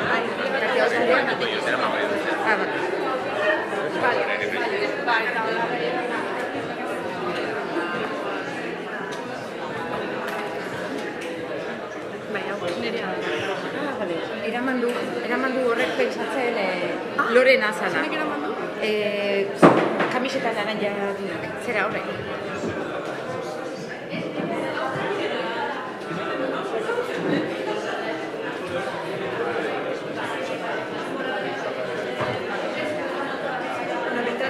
Segiko naiz, Mirentzu eta etorko naiz. Zio batura? Bale. Hau jarritan egauzu zuena... Bai, zuena justo Bigarrena da, Igual denak irekita jarri, dena batera irekitzen utziko ditu. Bai, ez dakiana zenbat lehio zabalduko dituen. Ai, kaka hori ez. Eta gero igual topatu barko dituzue hor bera. Ja, Edo igual dago lehioetan, ez no zabalatzen. Ja, hola jarrita... Beran egongo dira, ez? Hemendik ez da? Bale.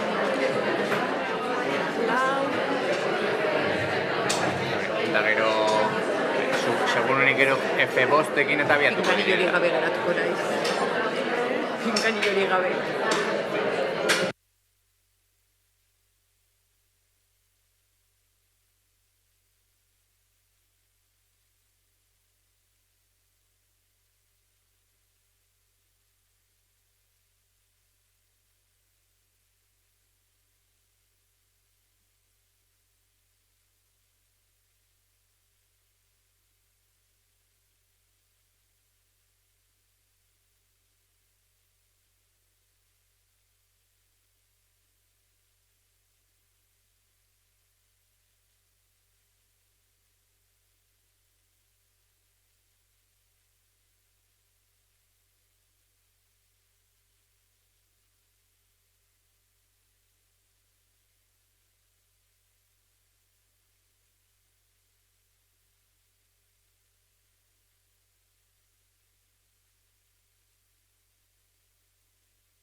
Bai, zu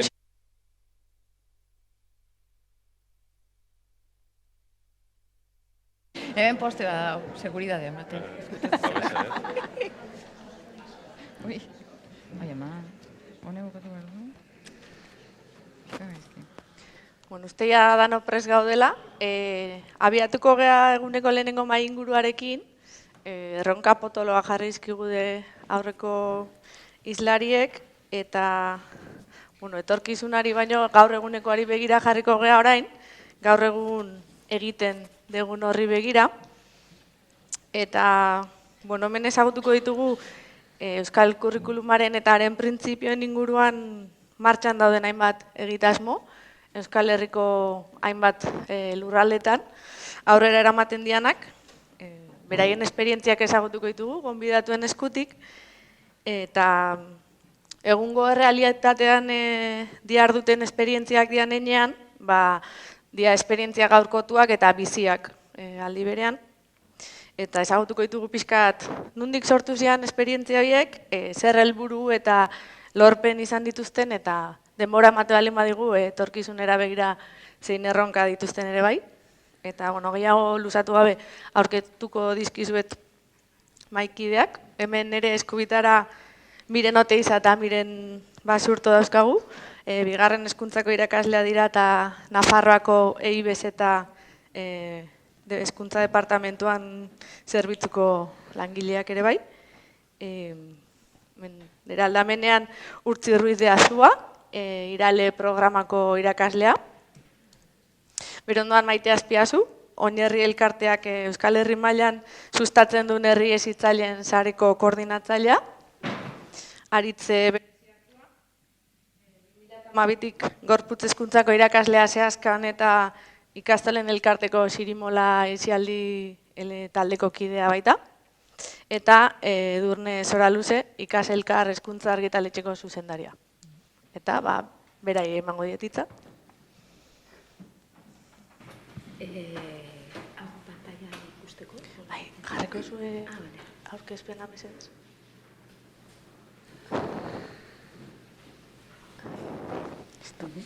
Egunon, guztioi, sormen digitala orkestera gatoz.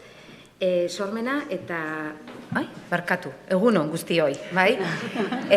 Sormen digitala orkestera gatoz. Sormena eta euskal kultura ikastetxeetara bideratzeko egitasmoa. Miren Basurto Luzuriaga eta Miren Oteiza Piera gara. Sormen digitala egitasmoa, Nafarroako Hezkuntza Departamentuko Euskara Atalaren eta IBEZ-etaren arteko lan egitasmoa da. Lantaldean Alberto Barandiaran, Jon Hernan, Marisa Zubiri eta gu biok gaude. 2020 eta 2021 ikasturtean martxan jarri genuen egitasmoa, pilotatu genuen 7 ikastetxerekin, eta aurten aritu gara 12 ikastetxekin. Heldu den ikasturtean, D-ereduko ikastetxe publiko guztietara zabalduko da egitasmoa, eta 22 ikastetxe arituko dira horretan. Sormen digitalarekin, D-ereduko DBH-ko gazteen sormena eta irudimena landu nahi ditugu, eta euskal kulturaren transmisioari lekua eman. Kultura ikaslengana hurbiltzeko. DBH-ko bigarren, hirugarren edo laugarren mailako ikaslendako pentsatua dago, eta bi modutan lantzen da, hautazko irakasgai moduan edota proiektuka. Ikastetxe bakoitzak erabakitzen du zen mailatan eskaini, baita zein formatutan ere. Pasa, miren, bai? Modu batez edo bestez landu, disiplinartekotasunari garrantzia ematen diogu. Disiplina edo irakasgai desberdinetako irakasleek parte hartzea nahi dugu. Eta horretarako guk 5 irakasgai hauek aurreikusten ditugu. Euskal hizkuntza eta literatura, plastika, musika, gorputz hezkuntza eta teknologia. Baina honetan ere askia izanen da. Ikastetxe bakoitzak erabakiko duelako zein irakasgaik hartuko duten parte. Sormen digitalaren helburua bikoitza da. Alde batetik, euskal kulturaren transmisioa edo egin nahi dugu, edo horretan lagundu nahi dugu, hori sustatu nahi dugu, eskolan lantzea nahi dugu, kasu honetan bigarren hezkuntzan, eta gero beste aldetik helburua da ikasleen sormen artistikoa piztea, sustatzea eta garatzea.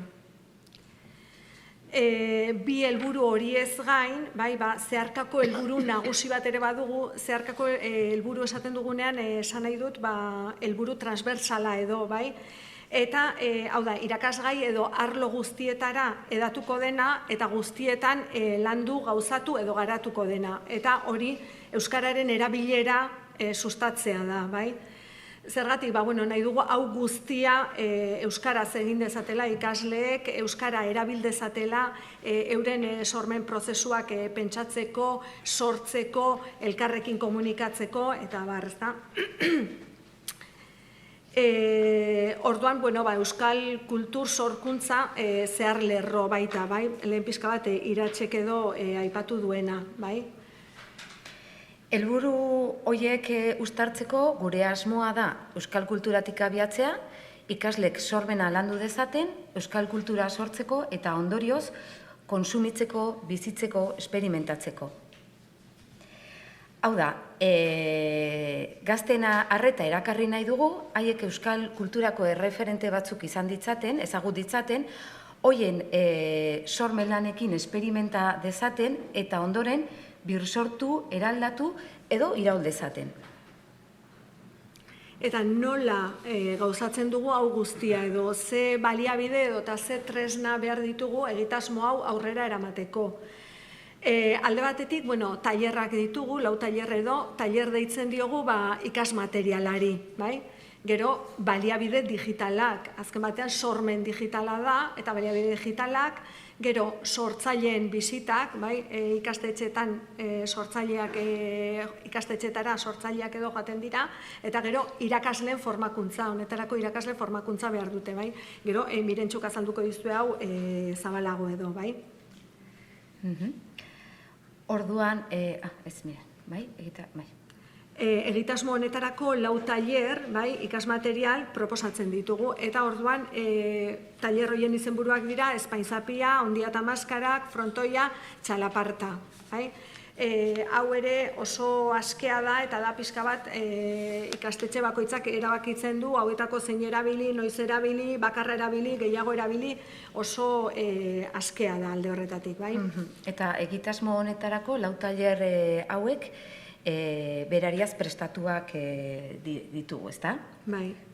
Eta hor jarri dizuegu EIBZ-etako webgunean ikusgai dituzuela, orduan horra sartzen baldin bazarete, hor ikusgai duzue material hori edo. 4 tailer hauen bidez, hainbat sormelan edo adierazpen artistiko desberdin sortzeko aukera izanen dute ikaslek, haien gustuen, interesen eta nahien arabera. Beraz, arteaz duten ikuspegia zabaltzeko aukera ere ematen diegu ikaslei. Tailerretako bakoitzean, 4 multzotan edo lenguaietan edo 4 adierazpidetan sailkatu ditugu ikasleek sortuko dituzten adierazpen artistikoak. Sortzen dutena, hitzen bidez, irudien bidez, gorputzaren bidez edota musikaren bidez adierazi ahalko dute. Eta 4 tailer hauek esan dezakegu 2 ezaugarri amankomun dituztela, Alde batetik, hori emozioa eta sentimentua nahi dugu nolabait sorkuntza lanak emozioetatik eta sentimentuetatik abiatzea, tailerretan ikusi eta ikasi duten horrek eragindien sentipen, emozio, gogoeta, sentimentuak, horiek hitzaren bidez, dantzaren bidez, antzespenaren bidez, musikaren bidez, arte plastikoen bidez, eta irudikatu ditzatela, ezta? Eta gero beste aldetik gure kultura edo gure kultur ondarea ezagutzea nahi dugu, Orduan, hori, pixka bat, haiek ezagutzen duten horretatik, hainbat alorretan esperimentatzeko, objektuei erabilera berriak emateko, azken finean, sormen produktu berriak haiek sortzeko, ezta? Nolabait esateko, tradizioan oinarritu sorkuntza garaikidea egiteko edo, ezta? Lorek aipatu du adibidez, izan zirelako gara, bai, eta pixka bat horren azpian filosofia hori dago, bai. Gero, tailer hauetarako sortu genuen ikasmateriala, bai, honako 5 sortzaile hauekin kontrastatu genuen, bai. Oskar Alegria zinemagilea, Jon Celestino musikaria, Ines Osinaga musikaria, Leire Urbeltz ilustratzailea eta Oier Zuniga dramaturgoa. Orduan, haiekin kontrastatu genuen, euren iritzia eman ziguten, eta baita iradokizun batzuk ere material hori osatzeko, aberasteko, bai? Gainera, hauek dira ikastetxetara joaten diren 5 sortzaile horiek. Tailerretan, bai, hau da, ikasmaterialean, bai, alde batetik, izen handiko euskal artista edo sortzaile batzuk sartu ditugu, bai, Jose Anartze, Mikel Aboa, Jorge Oteiza, Gabriel Aresti, eta bar, bai, tradizioa hor legoke, bai. Eta horretaz gain, sartu nahi izan dugu baita, hemen jarri dugu gaur egun kulturan egosten ari dena edo, gaur egungoa nolabait esateko, Leire Urbeltz, Dora Salazar, Sonakai, Entol Sarmiento, Kirmen Uribe, eta bar, bai. Honetan, argi utzi nahi dugu ez dugula inolako zerrenda edo kanonik sortu nahi izan, bai. Ikasmateriala sortu ahala, atera zaizkigune izenak dira, momentuan, esanguratsuak iruditu zaizkigunak, eta horregatik agertzen dira hor, baina ez dira guztiak, ez da gutxiagorik ere, bai? Eta sortzaile ezagun hori ez gain, nahi dugu nolabait ikasleek tokian tokikoari, hurbilekoari, bertakoari, dela auzokoari edo herrikoari edo balioa ematea, ikusgarritasuna ematea. Eta azken batean, ohiko zerrenda edo zirkuituetan ezagunak edo horren ezagunak ez diren sortzaileak ere balioestea. Eta urtean zehar ikasleek egin dituzten sormelanekin edo produktuekin, ikasturtearen amaieran eta egite asmoari bukaera emateko, hau da, ginda paratzeko egindako horri, aldizkari digital bat egiten dute. Hau da, egite asmoaren produktu finala edo bukaerako zeregina edo, bada, aldizkari digital bat egitea. Bai? Komentatu dugu ere, zera egitasmoa aurrera eramateko, tailerrez gain beste 3 tresna edo ditugula, ez? Alde batetik baliabide digitalak. Hortan, sormen lanek, produktuek, hau da, aldizkarira igotzeko modukoak izan behar dute. Orduan, ikasleek, bideo editoreak, musika, zein irudi editoreak behar dituzte. Eta nola ez ere, aldizkaria bera. Sortzaileen bizitei dagokienez, ikastetxe bakoitzak 2 bizita izaten ditu. Eta horietara joaten dira Oskar Alegria, Jon Celestino, Ines Osinaga, Leire Urbeltz eta Oier Zuniga, hau da gure materiala aurretik kontrastatu egin dituztenak, eta haiek beren sortze prozesua azaltzen diete ikasleei eta ikasleen dinamiketan ere parte hartzen dute. Formakuntzari dagokionez, sormen digitala lantzen ari diren irakaslei zuzendua dago eta ikasturtean zehar ikastaroan honako gai hauek lantzen ditugu. Sormena zer den, sormena nola landu, zein den sormen prozesua, begirada aldaketa, hori oso importantea da sortu ahal izateko, euskal kulturaren transmisioaren beharra, pentsamendu errutinak zer diren eta zertarako erabili sormen prozesuan, egile eskubideak eta erabilera baimenak ere, eta jazta, eta ez dugula tarterik, Oskar Alegriaren hitz batzuk probestuko ditugu, hau guztia, esandako guztia laburbiltzeko, ezta? Hau da, sormena landu, irudimena landu, bukaeran euskal kulturaz betetako sormen lanez egindako aldizkari digital bat sortzeko, Eta bukatzeko jaia, ikusi behar dugu adibide bat. Aldizkari baten adibidea ikusiko dugu, Iruñerriko ikastetxe batek egindakoa, Iparralde ikastetxea. Non dago? Hoxe, bai?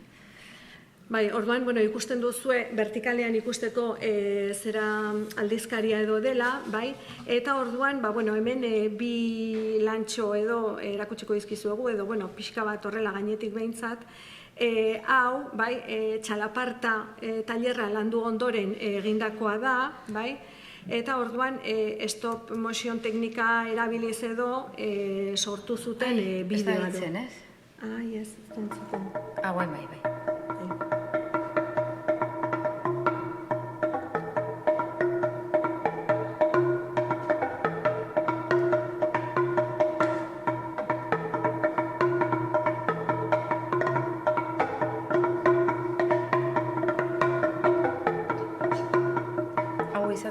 Txalaparta tailerra landu ondoren, DBH-ko 3. mailako ikasle hauen sormen lana. Eta orain, beste bat, hau aukeratu dugu lehendabiziko hau, motxa delako, eta ikusgarria beste hau luzeagoa da, baina iruditu zaigu oso pixka bat ikusiko dugu, adierazgarria dela, adibidez lehen Iratzek aipatu duen zera alfabetatzen multimodal horrekin eta igual oso lotua dagoena azken batean bideopoema bat sortu dute, eta sortutako testua da, irudia, musika dena batera, gorputzaren adierazpena zaintzuten. Kultura multimodal horretan, ez da? Komentatzen zenuena, hemen uztartzen dituzte, hoxe, bai irudia, bai letran, ez eta hauen zentzun, bai? Zer da hori? Musika, gorputza. Ezinezkoa, galdu zen gure gorputzaren artean. Gu nahi dugun egitea zaila da, beti norbait atzetik, beti mugekin. Agindu, besterik ez digut egiten. Libre, guztion naia. Gure belarrietara guztia heldu, inolako arazorik gabe. Nahi duguna egitea, ezinezkoa. Hau da, bestetarako astirik ez dago, eta orduan honetan utziko dugu. Denak, barkatu miren aldizkari hauek ere, eibezetako webgunean ikusgai daude, orduan nahi bali mazue sakatu, kuskuxeatu, eta... Topatuko dituzue, bai? Mila esker, bai? Hori da, eskerrik esker.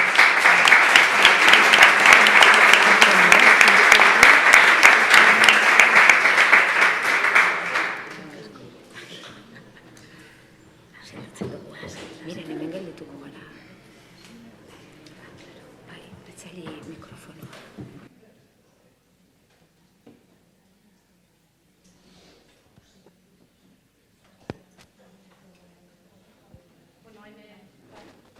Urtzi Ruizea zuari emango jotitza, Irale programaren inguruan itzengo dugu berak. Ez dakit entzuten den, martxan dago, ondo entzuten da? Bai. Parkatuko idazue, baina irakasle zenak niri eskatzen dit zutik egitea. Naia utala, bai? Bueno.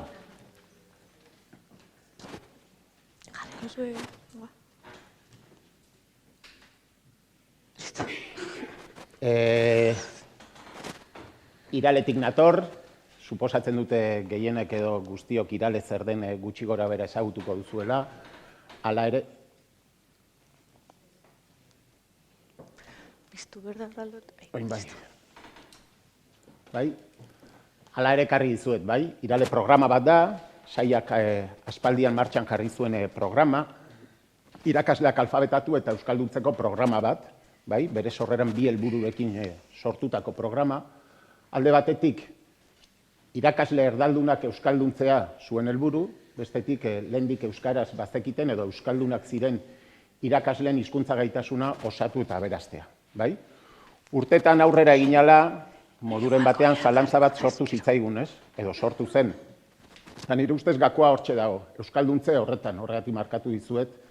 Azken batean, nire ustez, euskalduntzea zer den, edo euskalduntzea zeri esaten diogun galdetuko banizue, seguruenik hemen guztion artean adostea ere asko kostatuko litzaigukelako. Bai? Ez dakit seguru denok dakigun euskalduntzea zer den edo nola ikusten dugun. Bai? Nire ustez, edo gure ustez, urteek erakutsi digute agian bi kontzeptu nahazten ari ginela. Bai? Eta hau, hemen datorragian nire, ez dakit nola definitu, nire harrikada esango dut, bai? Ikasleak euskalduntzen ari garelakoan agian, ikasleak euskaratzen ari ginen, bai? Eta euskaratu erabiltzen dut nik, ez euskaratu aditzak duen bere adiera formalarekin, hau da, beste edozein erdaratatik datorren testua edo dena delakoa gureratu edo guretu edo itzuli euskaratu. Ez, norbanakoak euskaldundu beharrean euskaratzen ari ginen, eta egin handi batean oraindik gaur egun ere ala ari gara, bai? Euskaratzen ari gara, hau da, euskararen jabe egiten ditugu, bai? Laguntzen diogu euskara ikasten, gero haiek lortuko dute dena delako titulua, B1, B2, C1, C2, Z34, bai? Ez dakigu zein lortuko duten, bai? Baina benetan geure buruari galdetu behar dioguna hori da euskalduntzea, bai? Benetan ikasleak euskalduntzen ari gara, nire ustez ez, ikasleak euskaratzen ari gara, bai? Norbanakoa euskaratzen ari gara, hori ez da euskalduntzea. Nire ustez, hemen jarri dizuedan moduan, bai, hizkuntza herri bati lotutako ezaugarria bada, herriaren mundu ikuskera, hau da, kosmobizio bat ematen digu, bai? Herriak euskara egingo du, eta euskarak herri egingo gaitu, bai? Eta ez dut esaten herriak euskaraz egingo du, ez, herriak euskara egingo du, bai? Eta bide horretan, espaditugu gure ikasleak euskalduntzen, hau da, kosmobizio horretan espaditugu murgiltzen, eta jakintza bat espadiegu nolabait zabaltzen, jakintza horretan trebatzen, ez ditugu gure ikasleak euskaldunduko. Egingo dugu, orain arte, askotan, edo egin dugun moduan, eta nire ustez, hein handi batean, ari garen moduan euskaratzen. Ikasleek euskara bereganatuko dute, baina askotan ez dute jakingo zer den euskaldun izatea. Bai? Ez dutelako nortasun hori, izaerari, kultura hori bereganatuko. Horren kezka edo, aipatu dugu lehen, Mikel Zalbidek ere bazuen, eta 80ko hamarkada bukaeran horretaz kezkatuta Iralen ikusi zuen ikastaro berri baten beharra edo bide berri baten beharra bazegoela, bai?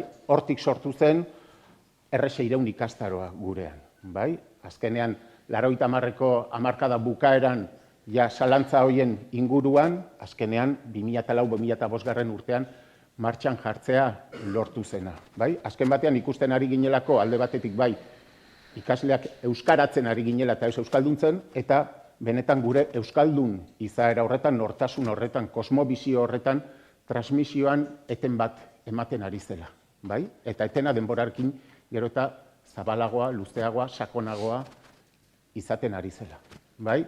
Horrekin aurrera egin dugu eta 2004-2005 urtetik R600 martxan dagoen ikastaroa da.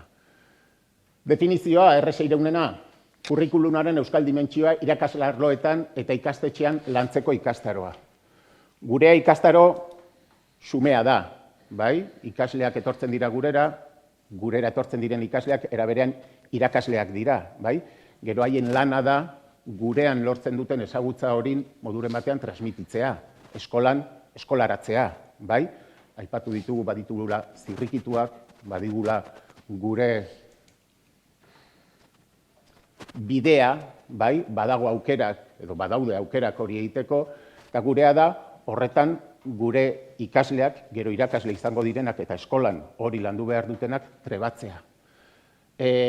Gurea esan dut xumea da, helburuak baditu, eta helburuak ere aipatu, deskribatzen dira. Nahiko helburu xumeak dira. Askotan pentsatzen dugulako irakaslei eskatzen diegula gizarte osoari dagokion lana. Gizarte osoari dagokion bete beharra. Eta irakasleen esku uzten du gizarteak hori guztia. Horrek gero dakarren ondorio, edo dakartzan ondorio guztiekin. Bai, handik urte batzuetara utxuneak ikusten ditugunean, hankasartzeak, erroreak ikusten ditugunean gure gizartean, orduan ere eskolari leporatuko diogu horren guztiaren errua. Bai, askotan uste dugu ezin dela hori egin. Nik askotan irudikatzen dut eskola, Urdaibai, edo hemengo itxasadarra, bai, itxasadarran gora ari den trainerua bezala, bai? Marea bera ari da, eta trainerua gora ari da. Bai? Korronte kontra ari da. Eta gainera, noizean behin ere eskolari traineru horri botatzen diogu, dusartzen diozkiogu alako lastreak. Bai? ez dakitzen makiloko zakuak, bai? Orduan, ezin diogu, nolabait eskolari, ezin diogu irakaslei gizarte osoari dagokion lana eskatu. Eta gero, horrek dakartzan ondorioak ere, ari leporatu, eskolari leporatu hori. Bidea, nolabait, edo egiten dugun hau, nire ustez txikia da, baina horrek izan behar du jarraipena. Bai eskolan, eta bai gizarte osoan, bai? Gizarte osoko eragile horiek guztiek ere, nik uste dut alde egin behar dutela.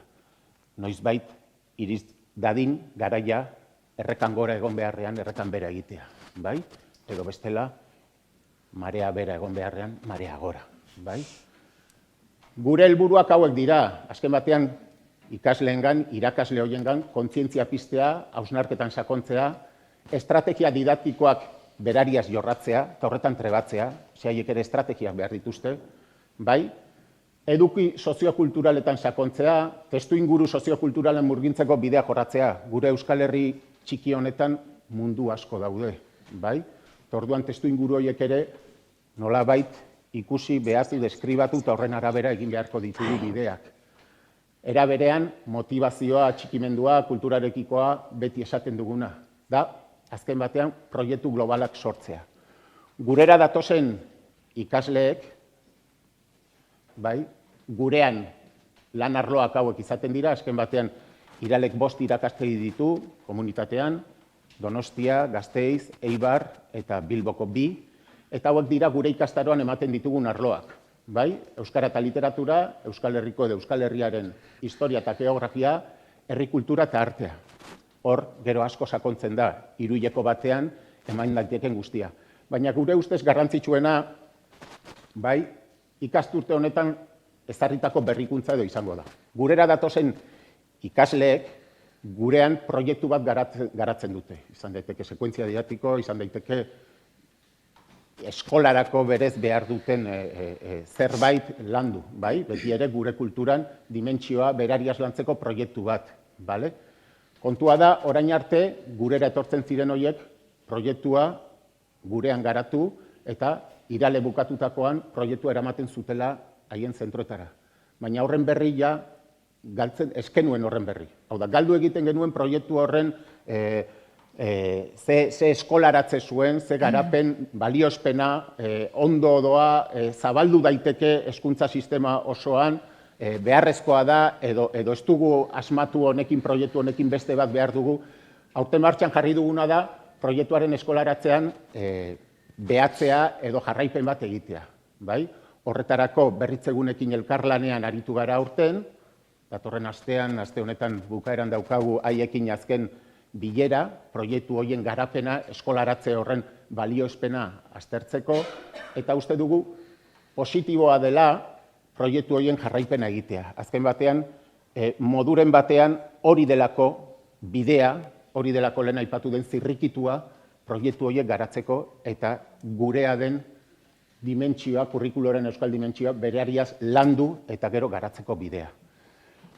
Gurean, esan dizuetan moduan, 2014-2015 hasi ginen R6 ikastaroarekin, gaur arte, gora berak izan ditu, beti ere saian nor aritu den, zein aritu den, laburtu, luzatu, beti ari gara horrekin gatazka batean, beti nolabaiteko beldurrarekin ere noizbait bukatuko delakoan, gure ustez beharrezkoa da oso, ikusten dugulako gurera etortzen diren ikasle, irakasle, hoien aldetik ezagutza falta izugarria. Haiek ere azken batean asko eta asko, ikuste dut eman dela ja aldaketa bat, garai aldaketa bat, eta askotan haiek eurek ere irakasleak askotan dira euskaratutakoak. Orduan, euskaratutako irakasle batek, eta ez euskaldundutako irakasle batek, zail samar izango du beste ikasle gazte umeak euskalduntzea, bera ere euskaldun ez denean. Sekulako ikusten dugu, sekulako ezagutza falta dagoela, irakasleen aldetik, eta falta hori gero eta nabarmenagoa da. Haientzat, euskara eta euskararen didaktika bihurtu delako edozein hizkuntzaren didaktika. Hau da, hizkuntza soil baten didaktika. Edozein gazteri, DBH-ko edozein gazteri galdetuzkero zer da zuretzat euskara, edozein hizkuntzarekin emandako definizioak baliogarri zaio ikasle horri. Hau da, gure artean elkar komunikatzeko daukagun tresna. Hori ez da euskaldun izatea. Ez da komunikatzeko tresna soil bat euskara. Horretan, irakasleek haiek ere horrekin nahikoa dute. Orduan, haientzat hori nahikoa baldin bada, eta ikusten ez badute, ez direla, haiek ez dute ikusten, haiek uste dute euskaldun direla, baina nire ustez erabatean ez dira euskaldun. Dira euskaratutako irakasleak. Zail asko dute, gero haien ikasleak berriro ere euskalduntzea. Bukatu ingo dut, eta besterik gabe. Eskerrik asko guztioi, eskerrik asko antolatzaileoi, gonbidatzeagatik, benetan guretzat onuragarria eta aberasgarria da halako jardunaldi batzuetan egotea. Espero dut zuentzat ere nire presentzia, Iraleren presentzia eskertzekoa izatea, eta eskerrik asko lankide hurbildu zareten guztioi, eskerrik asko Iraleko lankide guztion izenean, benetan.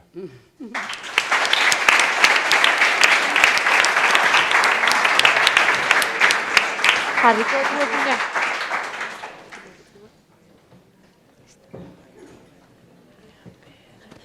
Bueno, a ver. Lasai.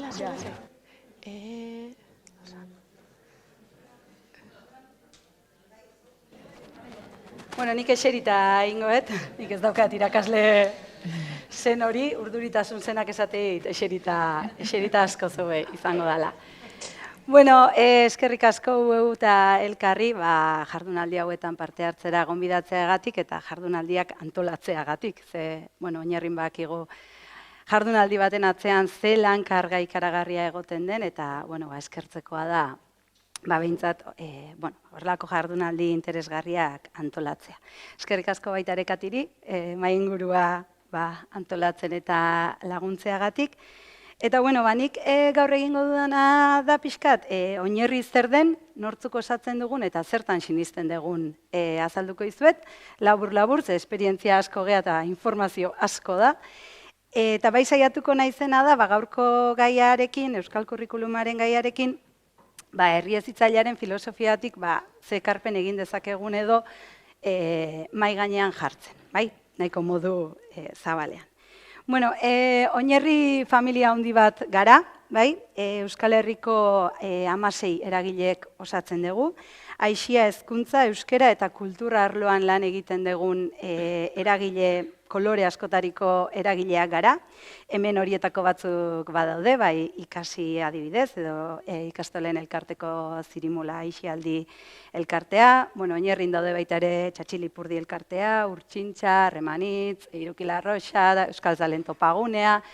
Beti ahazten zain norbait, orduan herriezitzailea.eus atari badaukagu, eta hor, nor gara atalean, badituzue zerrendatuta guztiak, da horrela inorretzaita azerretzen. 2017an sortu zuten eragile hauek oinarri, ikusi zutelako Euskal Herrian herrihezitzailearen filosofia txertatzeko aukera politak eta errealak zeudela, eta ordutik gure helburu nagusia edo gure egiteko nagusia hoxe da, Euskal Herri luze zabalean herrihezitzailearen filosofia landu eta sakontzea, eta herrihezitzailearen filosofia horrek berekin dakarren eskola herritarraren proposamena garatzea. Horretarako bi planotan lan egiten dugu, batetik maila teoriko batean edo lantzen dugu filosofia hau, arlo desberdinetatik filosofia honek egin ditzakeen ekarpenetan sakonduz, horretarako jardunaldiak, formazioak, divulgazio liburuskak sortze ditugu. Hor adibidez dendan klikatuz gero, badituzue urte hauetan zehar sortzen joan garen divulgazio liburuska ezberdinak PDF-an doainik deskargatu ditzakezue pixkat salseatu edo irakurtzeko. Baina garbi geneukan hasieratik maila teoriko batean filosofia hau lantzearekin bakarrik etzela nahikoa izango. Nolabait filosofia honek gero nonbaiten lur hartu behar zuelako. Orduan, ja bere hastapenetatik oinarria hasi zen 7 herrikin esperimentatzen, pixkat Euskal Herriko nazio ikuspegia kontutan hartuta aukeratu genituen 7 herri, Baigorri, Baztan, Agurain, Arrasate, Egia, Dima, eta horra hasi ginen pixkat filosofia honek herri batean nola lurra hartu dezakeen esperimentatzen. 2020 urte ona iruditu zitzaigun sare honi bultzada bat emateko. Ojo, gero oinarrirentzat nahiko urte ona izan zala, ez? Egia da, pandemia honek inoiz baino nabarmenago utzi zuela, oraindik ere gure jendartean aurretan erabeek ze leku okupatzen duten, ez? Orduan, momentu honetan, izaera, tamainu eta nortasun oso ezberdinetako 35 herriz osatutako sare bat sustatzen edo dinamizatzen ari gara. Eta gure momentu honetako lan nagusia da, pixkat herri desberdinetan sortzen ari dien egitasmo hauek ezagutzera eman, balioan jarri eta sare honetako elkartrukea edo esperientzien elkartrukea ahalbideratzea, ulertzen degulako elkarrekin egiten ditugunean gauzak eta elkarrengandik ikasten degunean, askoz aberatsagoa izaten dela prozesua. Baina zer da herri hezitzailearen filosofia hori, ez? Oain gainea, desentetan hitzean da hortzean dabilkiguna. Azken finean, hezkuntza ulertzeko modu zabalago bat besterik ez da, ez? Hau da, urtzik aipatu du, ez? Eskolari irakaslei eskatzen diogu jendarte osoaren ardura den hori egitea, ez? Eta herri hezitzailearen filosofioak hauxe jartzen du mahai gainean, hezkuntzaren ardura partekatu bat dela. Orduan, nolabait azken hamarkadetan hezkuntzaren ardura gelditu da oso familia eta eskolaren gain bakarrik, eta haurtzaroan hasi eta bukatzen den prozesu bat bezala irudikatzen da oroar jendartean. Oinarritik aldarrikatzen deguna da, ikuspegi hau zabaldu behar bat badaukagula. Ze hezkuntza inolaz ere ez da hasi eta bukatzen eskolako 4 pareten artean, eta inolaz ere ez da bukatzen haurtzaroa bukatzen denean. Gutako bakoitza jaiotzen geanetik hiltzen geane arte hezitzaileak eta hezigarriak gara aldi berean, eta nolabait hezkuntza eskolako 4 pareta horiek gainditu eta herriko plazaraino ez zabaltzen den kontinuum bat bezala ulertzen dugu. Guretzat, oinarrirentzat, herria bera eremu hezitzaile bat dalako. Herria bera badelako hezkuntzarako eduki, baliabide, testuinguru eta eragile. Orduan, momentu honetan horretan ari gea, ez pixka gure sarean dauden herri hauetan, honetaz kontzientzia hartze bat egiten saiatzen. Zegia da, herri guztiak direla hezitzaileak, baina hau egin dezakegula modu konstiente batean edo modu inkonstiente batean. Ze herri guztiek hezitzen dute. Kontua da, modu konstiente batean egin nahi baldin badegu eta balio zehatz batzuetan eztean nahi baldin badegu herri horiek kontzientzia bat hartu behar degula, gu ere eragile hezitzaileak garela. Eta nolabait, eskolatik herriko plazara eta herriko plazatik eskolara dijoan bi norantzatako bide bat sortzea proposatzen dugu. Horretarako, aigeana da, tokian toki, hezkuntza modu partekatuago batean ulertzeko eta elkarrekin bizitzeko elkarguneak sortzen ari gara. Orduan, herrietan, nolabait, udalei protagonismo handiagoa ematen ari gara hezkuntzan, udalak ere hezkuntza eragileak direlako, eta herrietan hezkuntza eragile oso garrantzitsuak, esango genuke.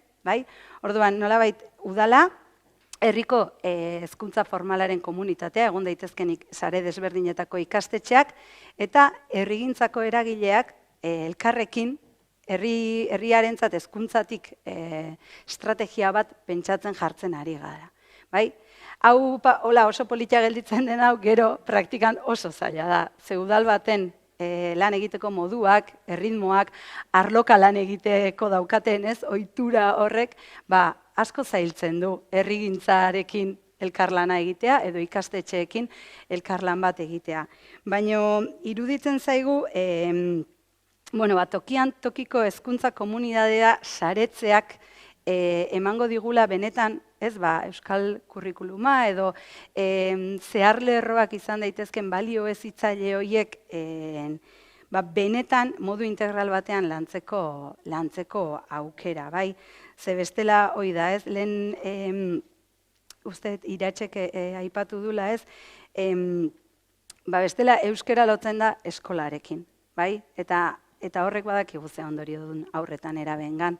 Aldiz, euskara lotzen baldin badute, kirol elkarteko beraientzako erreferente guaiagoa dan pertsona horrekin, aldatzen da begira da, ez? Orduan, nik uste dut euskal kurrikulumak nor garen, nor izan nahi dugun definitu behar baldin badu, hau ezin dela eremu formalarekin bakarrik egin.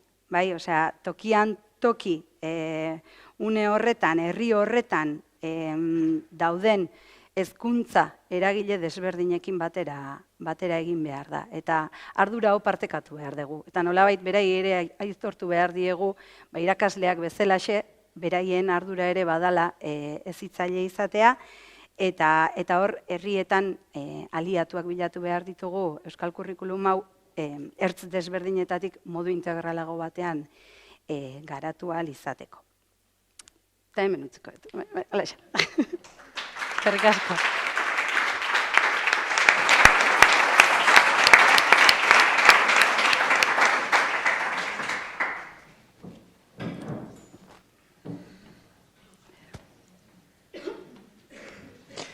Bai, zurea da hitza Aritz. Hala, entzuten da? Bai? Bai. Entzuten da? Bai. Bale, fenomen. Egun onden nahi, eta eskerrik asko antolatzaile guztiei, hemen eoteko aukera eskintzeatik. Eskerrak mundu guztiei. Eta, nire zatiai dagokion baitzaldiakin hasiko naz. Aurrak euskaraz loratzen lagundu deitu dugu, pixka bat zehazkan, Aisia Esparru ikastolmoi. Zehazkako ikastoletan Aisia Esparruan lanean dabiltzan ezitzailentzako bidatu genuen formakuntza bati horrela ditu geniolako, izen politia dulako, baina nire asmoare bada pixka bat zirimolatik pixka bat zehazkan egiten ditugun esku hartze ezberdinak pixka zuei transmititzea.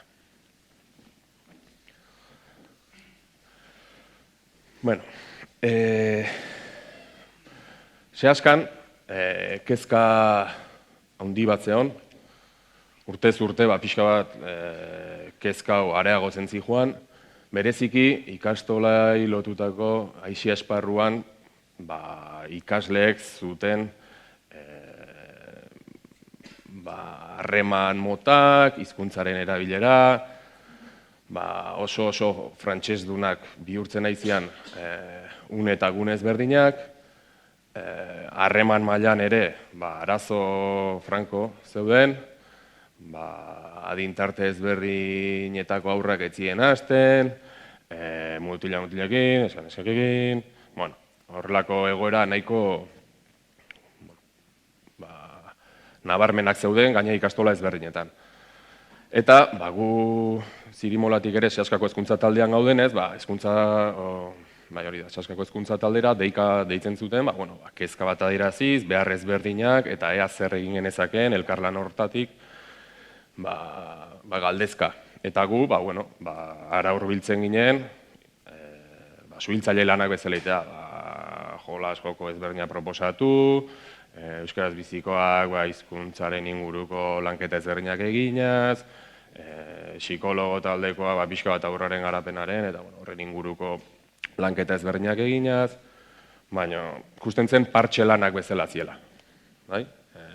Beharro dago eta areagoaz estaltzea, eta benetan errotikan heldu behar zitzaiola gaiari, are gehiago kontutan hartuta pixka bat ikasleek, ikastola esparruan, ikasle batzuek behintzat, denboraren 160 gelan pasatzen duten bezala, bestea, 140 Aisia Esparruko une eta gune ezberdinetan pasatzen dutela. Izan goizeko harrera zaintza momentutatik, jolas garaiak edo aire hartzeak, bazkal denbora horiek, arratsaldeko zaintzak ere, eskolaz kanpoko ekintzak, beste. Eta, behartzela, behingoagatik ikastoletako hezkuntza proiektutan eremu ez formal hori erdigunean jarri, behartzuen garrantzia eman, eta horiek ere gela barruko jardunakin egin batean maila berean ere, landu, antolatu, pentsatu, eta horren inguruko, edo horrelako esku hartzeak bideratu. Bueno, aipatu nahi nun, 2012an gabiltzala Seaskako ikastola ezberdinetan gorputz hezkuntzako saioak bideratzen, 3 lankidegea. Aipatu erean ez dagoela gorputz hezkuntzako espezialistaik, eta pixka bat guk hartzen dugula rol hori, Isiberuan, Senafarroan, Lapurdin, dauden ikastola ezberdinetan. Saio hauetan, gure helburua ez da bakarrik jolas ezberdinak egitea, edo euskeraz egitea, edo pixka bat haratago doan proposamen bada, eta bilatzen duguna da nolabait, Euskal Kurrikulumean oinarritutako sekuentzia ezberdinak diseinatzen ditugu, eta sekuentzia horietan bukaeran kompetentziak edo ebalatu behar ditugun horretan, sorkuntza fasea edo deitzen duguna proposatzen dugu. Guk bizipen ezberdinak eskainiko dizkiegu progresio didaktiko baten baitan, eta ondoren ikasle eskatuko dieguna da, jolas eta joko horietan oinarrituta ikasleak bakarkasi talde txikitan adostu eta gero talde handira ekarriz, bakoitzak bere jolasa edo sortzea, jolasa edo jokoa.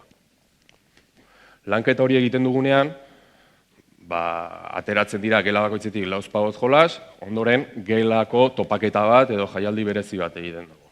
Hortikan, denen artean adosten dugu, gela hortatik zein den gehien gustatu zaien jolasa edo behientzat ludikoena izan daitekena. Ondoren, beste gelakoek sortu dituztenekin batera ikastolako jaialdi bat antolatzen dugu, ikastolan bertan, eta azken urrats bezala egiten duguna da ikastolen arteko jolaskoko topaketa bat antolatu. Ikastola ezberdinetatik sortu dituzten, haien nahi eta beharrak asetzen ditu jolas horiekin topaketa bat zehatzen dugu, diseinatzen dugu. Hau oso interesgarri iruditzen zait, gero aurroiek bizitzen dituzten jolas eta haiek sortutako jolas guzti horiek, memorian prelanduta ez dauzkaten jolasak direnez eta harremantzeko ereduak eta pixka bat betikotua dauden horiek puskatzen dituenez, horiek gero dielako jolas garaita, guardiko denboreta eta ekartzen dituztenak, eta pixka bat hori aipatu nahi nula. Eta, gorputz hezkuntzaren bitartez eta jolasa ari bezala hartuta, nola lotzeitugu eremu formala eta ez formala ere.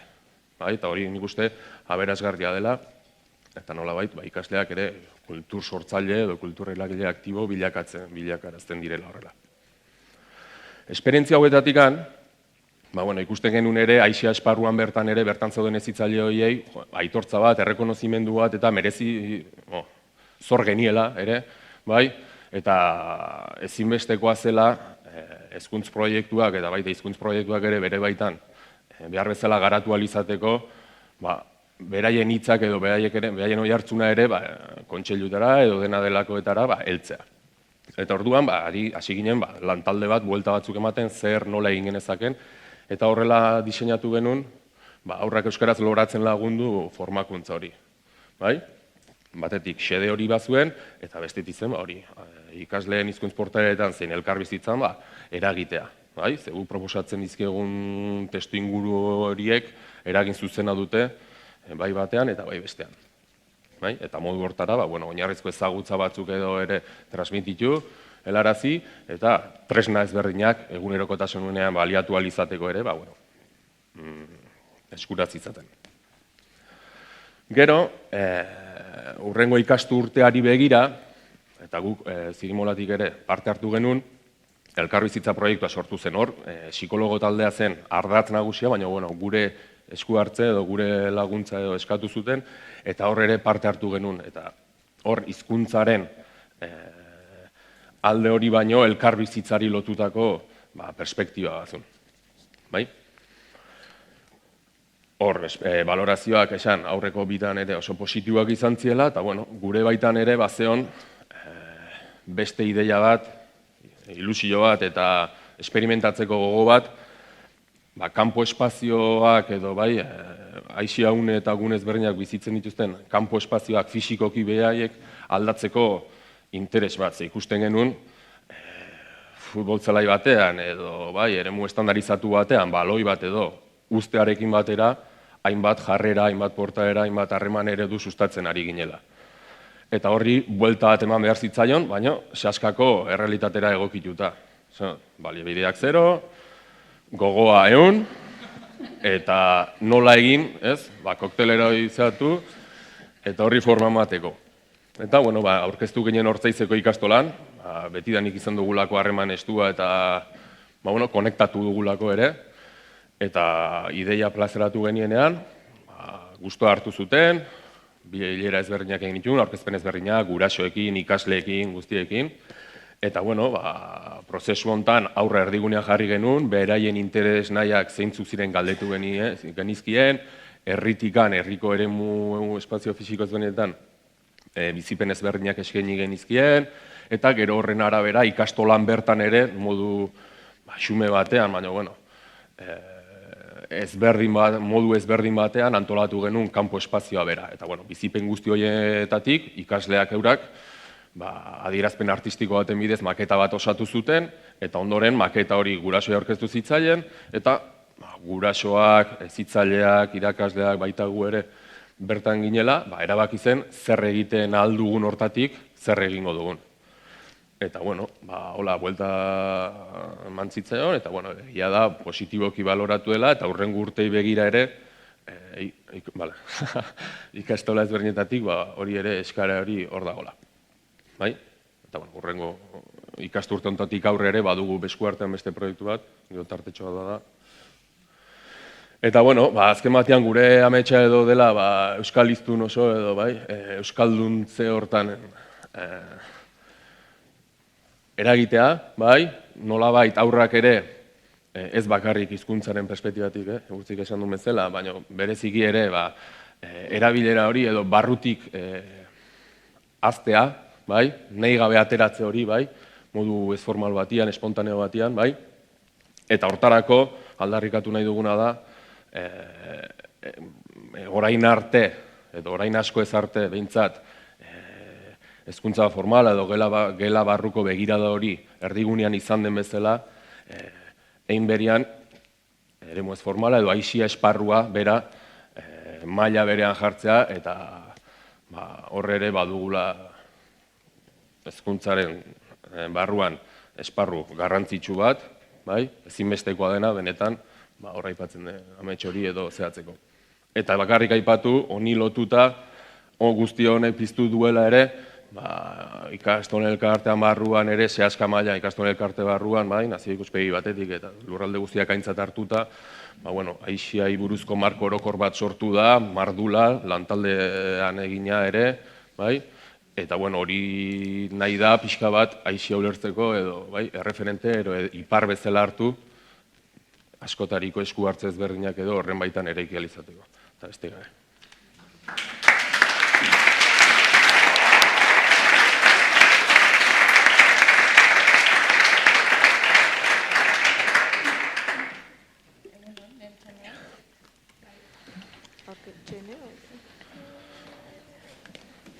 Aurkezpena jartzen duen bitarten hasi ingo naiz, bestela kafea igual behan du aiatuko geha, eta ez da plana.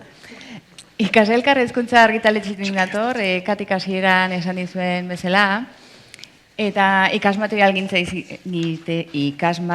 gintza zitzaitea nator. Ikaselkar hezkuntza argitaletxea 2011 urtean sortu zen Euskal Kurrikulunaren gaineko ikasmaterialak sortzeko, berariaz hori izan helburua, baina etzan ez erezetik sortu, etzan bapaten esan, kontxo, egingo dugu, dagoeneko hortan, zeregin hortan, gure herrian hortan zebiltzen bi erakunde oso indartxuk sortu zuten, ikastolen elkarteak eta elkarrek. Eta ordutik gaur arte, elkarrekin lanean, ikasmaterial proiektuak osatu ditugu Euskal Kurrikuluna oinarri hartuta. Nik egin dezakete mendi, ondo. Kontatu dizue, lehenengo diapoa, bigarrera pasak. Orduan, zer da ikasmateriala? Behin baino goiotan aipatu da goizean zehar ikasmaterialaren konzeptua, bai? Zer da, zertzen, Euskal Kurrikuluna egin zanean, zer da gaur, Guk ulertzen dugun bezala ikasmateriala irakaskuntza prozesu hortan erabiltzeko tresnak die, karekin. Izan daitezke testu liburuak noski, baina izan daitezke gelan erabiltzeko manipulatzeko elementuak, ikusentzunezkoak, ikasmaterial digitala, fisikoa, tutoretza bideoak, ikaslentzat, irakaslentzat, izan daitezke 1000 kontu hemen sartzen etzaizkigunak, eta gu saiatzen gea hortan guztian lan egiten eta hortan guztian eragiten. Ze funtzio ditu ikasmaterialak? Alde batetik metodologikoak daude, lanoiturek, ikasketa metodoak, eta bar ziurrenik zuek nik baino beto ezagutze dituzuenak, geletan lanean zabiltzatenok. Eta baita ere baditu funtzio implizituak, lehen usten dut Lorek aipatu dula, eta da gizarte eta kultur balioen transmisioa. Ezer ez da neutroa, bai? Ikasmaterialak ere ez. Eta hortaz, jakitun izan behar dugu guztiok erabiltzen ditugunean, bai? Eta ez neutro izate hortatik, eta euskal kurrikuluna garatzearen ikuspuntutik, baita ikuspuntu metodologiko eta kultur transmisioaren ikuspegitik, gaur arte 3 proiektu sortu ditugu, eta euskal hezkuntza komunitate guztiaren eskuetan daude, Kuku emozio programa aurre hezkuntzarako, Kimu LH-ko lehen 3 mailetarako, eta Eki lehen hezkuntzako 4., 5. eta 6. mailarako, eta 2. hezkuntzako 4 mailetarako, bai? Hoietan guztietan, badago euskal dimensioa bere baitan. Bai jarreretan, bai mundua ikusteko moduan, bai edukietan. Ez dut gehiegi sakondu nahi elementu teorikoetan, eta gehiago uste dut adierazgarrigoa dela adibideak jartzea. Ezin ditu hemen jaso adibide guztiak, ze 3 proiektu aipatu ditut, baina ez da imaginatzekoa, zenbat titulo, zenbat elementu, zenbat kontutxo dauden hor azpian, bai? Orduan, adibide batzuk ekarri ditugu, nik egin ezake klik emendik, Kati? Zuzkingo nazu, bale. Adibide bat, esate baterako, 2. hezkuntzako gizarte zientzietan, 3. unitatean, lantzen dugu demografia, hiritartasuna eta lurralde antolaketa. Hori landu daiteke modu askotan, noski. Gure referentzia Euskal Herria da, eta esate baterako, erabiltzen dugu bagoen kargatzea asko kostatuko zaion irudi bat, Euskal Herriko mapa bat agertuko zaizuena, 7 probintziak agertzen die bertan, Euskararen herria agertzen da bertan, bai? Hortaz aparte, uste dut jartzen detela, herrien antolamentuari dagokionez, hainbat herriren adibidea jartzen dugu, hemen adibidez Tafaiakoa dago, bai? Tafaiako herriarena. Azkar pasako dugu, gu ordenagailua baino azkarrago goaz. Eta gero, gaia lantzeko, kasu honetan, hainbat iturri erabiltzen die, eta iturri horiek die gure iturriak. Kasu honetan, berriako artikulu bat da, moldatua, orain dela urte batzutako artikulua eta sortu gendun momentua orain dela urte batzu zen, gaur egun berria ikasgela izango genuke, baina orain momentu hartan moldatu gendun eta erabiltzen dugun materiala berriatik jasotakoa da. Euskal Herriko komunikabide bat esan nahi dut honekin, bai? Dimensio horretan lan egiten duna. Beste adibide bat, Eki Englishen daukagu, 2. hezkuntzako materiala baita ere, ez dakit zergatik DBH-ko 2. mailako adibide mordo bat daude, baina, hausaz izan da. Eta kasu honetan, Europako hizkuntzen mapa lantzen da, ez deguna irudian jarri, eta baita ere estaturik gabeko nazioen mapa horre irudian ikusten dezuena, bai? Azkenen, begirada ezten dugu, eduki jakin batzuk azaltzen ditugu, agian beste batzuk ez dutena erreparatuko eduki hauetan. Beste adibide bat, euskara eta literatura arlokoa da, kasu honetan pentsamentu kritikoa lantzeko munduari begiratzeko moduak lantzen dira, eta erabiltzen ditugu nazioarteko iturriak noski, nazio batuen erakundeko web horria esate baterako, eta baita ere Euskal Herriko hainbat iturri. Lehen berria jarri dizuet adibide bezala, kasu honetan ahotsak proiektutik jasotako lekukotza batzuk erabiltzen ditugu, eta kasu honetan Gaztezulo da erabiltzen dugu Euskal Herriko komunikabidea. Ez du bezi, ez? Beste adibide bat, orain etapaz aldatuko dugu, ja 2. mailako horrekin aspertu behar eta Kimu euskara eta literatura programa irakurketa eta idazketa lantzeko programa bat da, Kimu LH-ko lehenengo, bigarren eta hirugarren mailakoa, eta hortarako haur literaturan oinarritu geha. Eta hortarako berariaz obra literarioak sortu ditugu, gero beste elementu batzuekin lortu ditugunak, elementu manipulatiboekin eta bestelakoekin. Hemen adibide batzu dituzue, lan hauek egiteko bertako egileekin harremanetan egin dugun noski, bertako egileek egin dituzte, ez bakarrik idazleak, baita ilustratzaileak ere, izan ere, proiektu honetan eta beste batzutan, hezkuntza bisualak ere badu karga geroz eta gehiago. Azte zait diapoanik pasatu dezakeala. Obra literarioak sortzeaz gain, proposatzen dugu, gelan ere, egile hoien gainean ezagutza partekatzea ikasleekin. Ez soilik obra irakurtzea, irudiak irakurtzea, obraren lanketa hori egitea baita ere, adibidez hemen Alaine Agirreren obra dago, orduan Alain ezagutuko dugu, hurrengoan zein ezagutzen dugu, Jokin Mitxelen ezagutzen dugu, bueno, eta horrela jarraitzen dugu. Kuku emozio programan ere, esate baterako, hainbat obra literarioa sortu ditugu, edo horma irudiak ere bai, eta kasu horretan ere, bertako egileekin lan egin dugu hortarako. Eta hemen dezue beste adibide bat, lehen hezkuntzako eki proiektukoa da adibide hau, eta hemen ere Euskal Herria ezagutzea proposatzen, nik pasatu dut, bai. Informazio bilaketa aukeraketa eta erregistroa lantzeko, Euskal Herria gehiago ezagutzeko proposatzen diegu ikaslei, kasu honetan bakoitzai bere herria, eta bere herria ezagutzeaz gain, proposatzen diegu baita ere, esperientzia hori, ezagutza hori bere herria da egin dutena, gainontzeko Euskal Herriko beste ikasle batzuekin partekatzea. Eta hor dago, emaiozu bilatui, mesedezkati?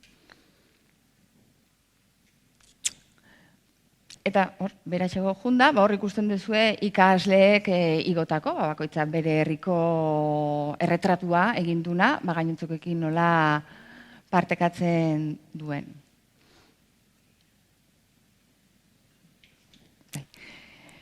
Lehen esan dizueten bezala, esperientziak eta adibideak infinitoak die, infinitoak. Azkenen ez talako unitate honetan edo proiektu honetan hau egingo dugu, baizik eta gure esentziaren parte da, gure lan egiteko moduaren parte eta gure izateko horren parte da. Adibide gehiago, ezagutu nahi badituzue, hala ere naiz nik esan infinitoak diela, gure web horrian badago EkiDBH-ko proiektua aurkezpen oso interesgarri bat, hemen dagoen gure lankide batek egin duna gainea, eta hor, Euskal Dimensioaz gain, gure proiektuaren bestelako ezaugarri batzuk ere ezagutu ditzakezue.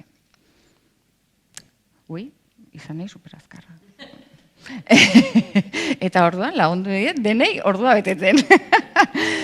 Hori, esan dakoa, jarraitu gaitzakezue baita ere sare sozialetan, jakiteko gure esperientzien berri, gure nobedaden berri, eta ezagutzeko gehiago, nola lantzen duen bai Euskal Dimensioa eta bai dimensio pedagogiko metodologikoa. Eskerrik asko.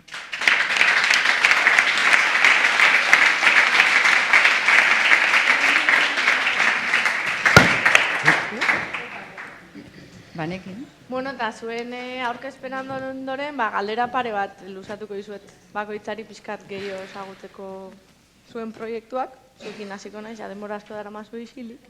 Eta orduan, galderak izango lirateke, zergaitik erabaki zenuen proiektua martxan jartzea, eta nola laburtuko zenuketen esaldi batean, zuen proiektuak ikasleengan zer eragiten duen edo zer sortzen duen.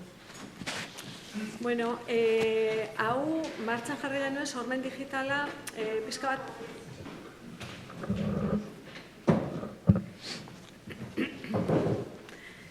Bai, orain bai? Bai. Bueno, sormen digitalaren ernamuina edo nolabait esateko kezka batean dago. Eta, bueno, kezka hori da euskal kulturaren transmisioan gertatzen ari den, eta, bueno, gertatu den eta gertatzen ari den eten hori, ezta? Orduan, hori aspalditik datorren zerbait da, baina batez ere agian gizarteratu zen edo gizartera zabaldu zen Azpeitiko jardunaldietan, eta orduan, pixka bat Azpeitiko jardunaldi hori gogoan genuela, horretaz aparte Nafarroan ere egin zen Ari Izpia hartzen jardunaldia, pixka bat bi jardunaldi horien oihartzunak entzuten genituela, hasi ginen diseinatzen sormen digitala, bai? Orduan, alde batetik, kultur transmisio horretan lagundu nahi genuen, bai? Eta bestetik, beste erronka bat ere genuen, eta hori zen pixka bat, ikasleen irudimena eta sormena sustatzea, bai? Pixka bat hori lantzea, hori garatzea. Eta orduan, bi erronka horiek edo buruan genituela lantalde bat osatu genuen, bai? Eta lantalde hori zen, hezkuntza arautuan edo eragiteko lantaldea. Orduan, bi horiek uztartu nahian edo, sormen digitala, hasiera batean sortu genuen edo buruan genuena hautazko irakasgaia zen, DBH-en edo hautazko irakasgaien moduan emateko, astean 2 ordu edo izango zituena, bai? Baina gero ikastetxeetan edo ikastetxetako zuzendaritzei eta pixka batea azaldu genienean gure asmoa eta batzuek esan zuten, eta zergatik ez hau proiektu gisa landu, ez da? Eta orduan, horrela hasi zen, ikastetxe batzuek hautazko irakasgai moduan lantzen dute, eta beste batzuek berriz hautazko irakasgai moduan, bai? Eta, hau da pixka bat, ez, hasiera edo, hau izan zen hasiera oso berria da, azken batean, hau 2. ikasturtea izan da, bai? Eta gero pixka bat, nola laburtu edo... Oso zaila da, esaldi bakar batean hau laburtzea oso zaila da. Baina, aipagarria iruditzen zaigu, zenbait ikaslek euskal kulturaren inguruan egin duten ikuspegi aldaketa, bai? Eta haiei eskatu genien pentsamendu errutina batean, hau da, lehen pentsatzen nuen, orain pentsatzen dut pentsamendu errutina hortan, nola, hau da, sormen digitala landu ondoren ze alde ikusi duten, hau da, ikasturte hasieratik bukaerara, eta balorazio batzuk ekarri ditugu, zuek ikusteko, bai? Hau batzuk euskainonean edo idatzita daude, baina, bai? Batek hola dio, ez dela soilik kultura simple bat, bai? Izan ere sentimendu bada eta pentsatzeko forma bat. Beste batek, hau da, sormen digitala, landu ondoren, esaten du. Ikusten nuen oso polita eta importantea zela euskeraz galtzeko. Gero, ere, telesail bat estrenatu zuten, Goazen deiturikoa, eta euskeraz askoz gehiago gustatu zitzaidan. Eta ere, pelikula batean euskeraz hitz egiten dutenean ilusionatzen naiz, nire hizkuntza dalako, bai? Beste batek, 3. batek dio, ez dela bakarrik istorioak eta mitoak askoz gehiago dela. Orain dakit zer ohitura ditugun gure gastronomia eta euskaldunen istorioak eta kontakizunak, eta euskal kultura askoz gehiago dela. Eta azkenik, hau da, bai, esaten du, lehen pentsatzen nuen, euskal kultura, euskal dantzak zirela, bai, txapelak eramatea zela. Orain badakit, hori bakarrik ez dela, esaterako argazkilaritza ere dago, zinema, euskal musika, euskal kulturan nahi dena aurki daitekela, bai. Bueno, nik uste dut adierazgarriak direla, ez da, hauek Iruñerriko ikastetxe bateko ikasle batzuen balorazioak dira, eta gu asko poztu ginen, ez? Esan genuen, ostras, badago, zerbait ere, baina badago, ez? Hau da, aldaketa txori. Horrekin gu oso gustora, bai? Ikasle batzuengan, hori lortuz gero ikuspegi aldaketa txiki hori lortuz gero, horrekin oso pozik azken batean, daukaten adina daukate gainera, eta baina, hemen 3 edo irakurri ditugu, baina guztiak ziren pixka bat estilo horretakoak, ez da? Eta orduan, zer pentsatzen zuten aurretik, eta zer pentsatzen duten gero, ez da? Eta orduan, aldaketa txiki basumatuta, horrekin gustora, bai? Eskerrik asko. Xeringo naiz ni ere, dakitela hemen jarriko zuen. Urtzi zuringo izut urrengo galdera. Aipatu duzu proiektu xumea edo dala, baina zenbaterainoko zabalkundea daka gaur egun zuen R600 programak? 5 irakastegi izan da, urtean gutxi gora bera R600 egitera pasako dira 80 bat 5 irakastegitan, batzuetan 2 txandatan ematen delako, beste batzuetan bakarrean. 2004-2005ko ikasturtetik aurrera izango dira guretik pasa direnak 1200 bat gutxi gora bera. Kontua da haiek adierazten digutena. Etortzen direnean ikuste dut ezagutza maila neurtu behar dira, esan beharrekoak, baina ezagutza maila eskasarekin etortzen diela. Eta haiek ere ikusten dute, eta konturatzen dira behar hori badutela. Eta gurera etortzen dira, azken honetan proiektuaren, haiek garatu behar duten proiektu, eta jakinda gero proiektu hori eskolaratu behar dutela, haiek daukaten behar edo utxune horri aurre egiteko asmoarekin etortzen dira. Eta aterat bukatutakoan behintzat handik nahiko asebeteta ateratzen direla esango nuke. Haiek esaten dutenaren arabera oso eskerrek honeko ikastaroa da. Jaso egiten dute, iaia guztia da jaso, eta gero eraberean saiatzen gara trebatzen hori guztia, hau da jasotako hori guztia haiek ere nolabait transmititu dezaten da, transmititzeak orduan nola egin dezaketen jakin dezaten edo trebatuta joan daitezen. Oso pozik ateratzen dira, esker honeko ikastaroa delako, dena da jaso, eta ikuste dute nahiko positiboa dela gure aldetik, haien aldetik ere bai. Behar bati egiten diogu nolabait aurre, eta haiek ere konturatzen dira behar hori badagoela, etortzen direnak behintzat. Badakit beste asko eta asko, ez direla etortzen uste dutelako haien euskalduntze prozesua emanda dagoela. Nolabait haientzako, aipatu dugun hori ze bat titulu edo dena delakoa lortuta egin dutela haien bidea eta ez dira konturatzen horrestela bukatzen. Zerbait gehiago dela euskalduntzea. Baina, bueno, saiatuko gara jarraitzen da. Gehiagora iristen alden neurrian.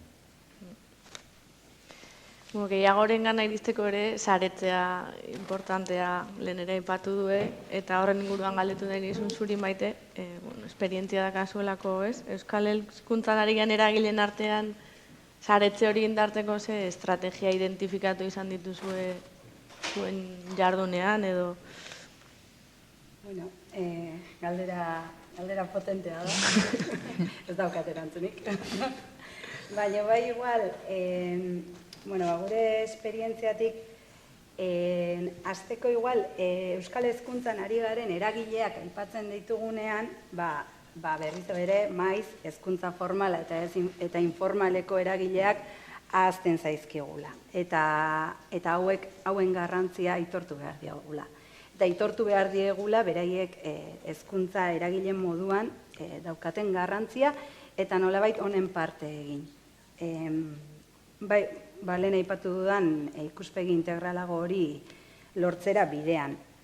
Saretzearen inguruan, guk bai gure esperientziatik asko teorizatzen jardun gea, eta guk atera dugun ondorio nagusia da saretzeak zerbaiten inguruan izan behar duela. Hau da, proiektu edo egitasmo partekatuak behar ditugula.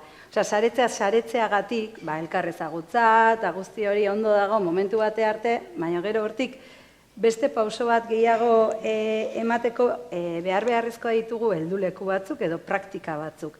Azkenean, sare baten parte hartu dezakezu, baina sare horren parte sentitzeko ez zu zerbait eman eta jasotzen aizean sentsazio hori landu behar da. Eta iruditzen zaigu horretarako garrantzitsua dela egitasmo zehatzak, praktika zehatzak eta elkarrekin ekitea. Ez hainbeste pentsatzea hausnartzetik, baizik eta ekintzatik saretzen gehala benetan.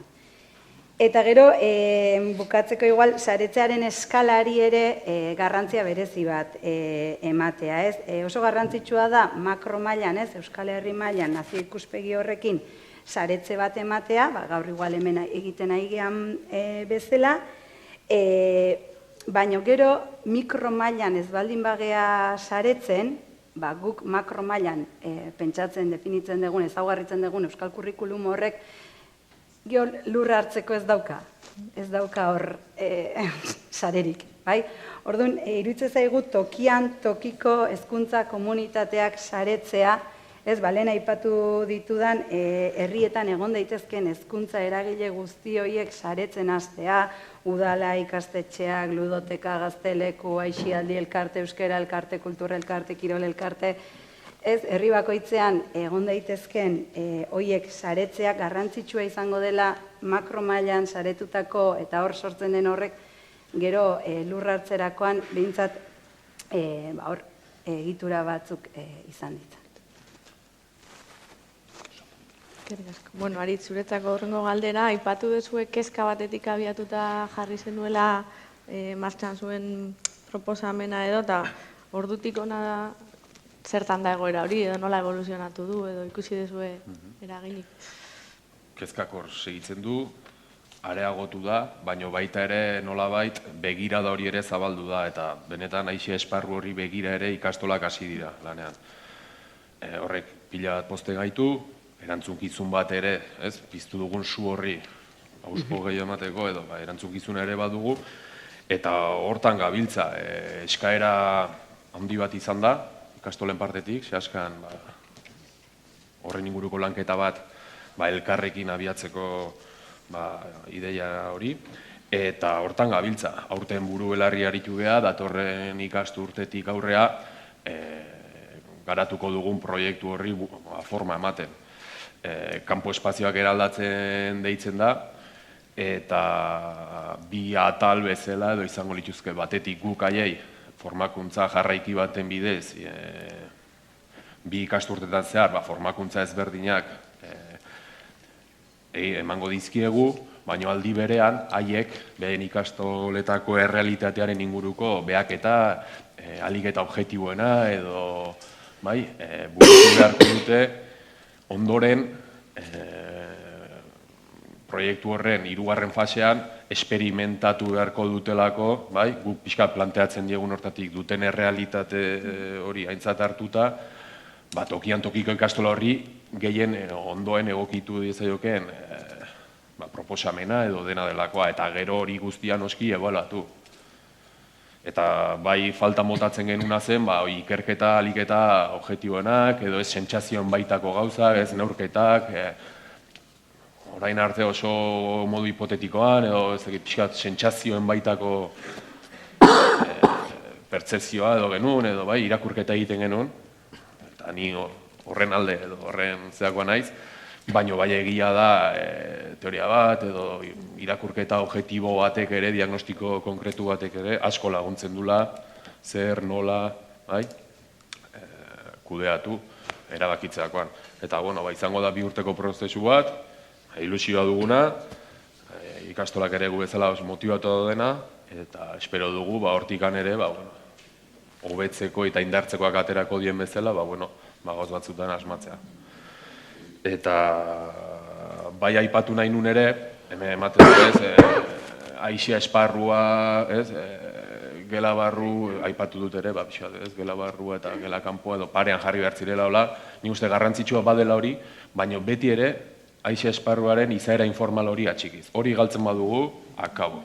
Gauza bada antolatzea, programatzea, prestatzea, testu inguru horiek sortzea, baina haur, ume, gazte guzti horiek modu askean hautatu beharko lukete, zertaran horekin zertan jardun.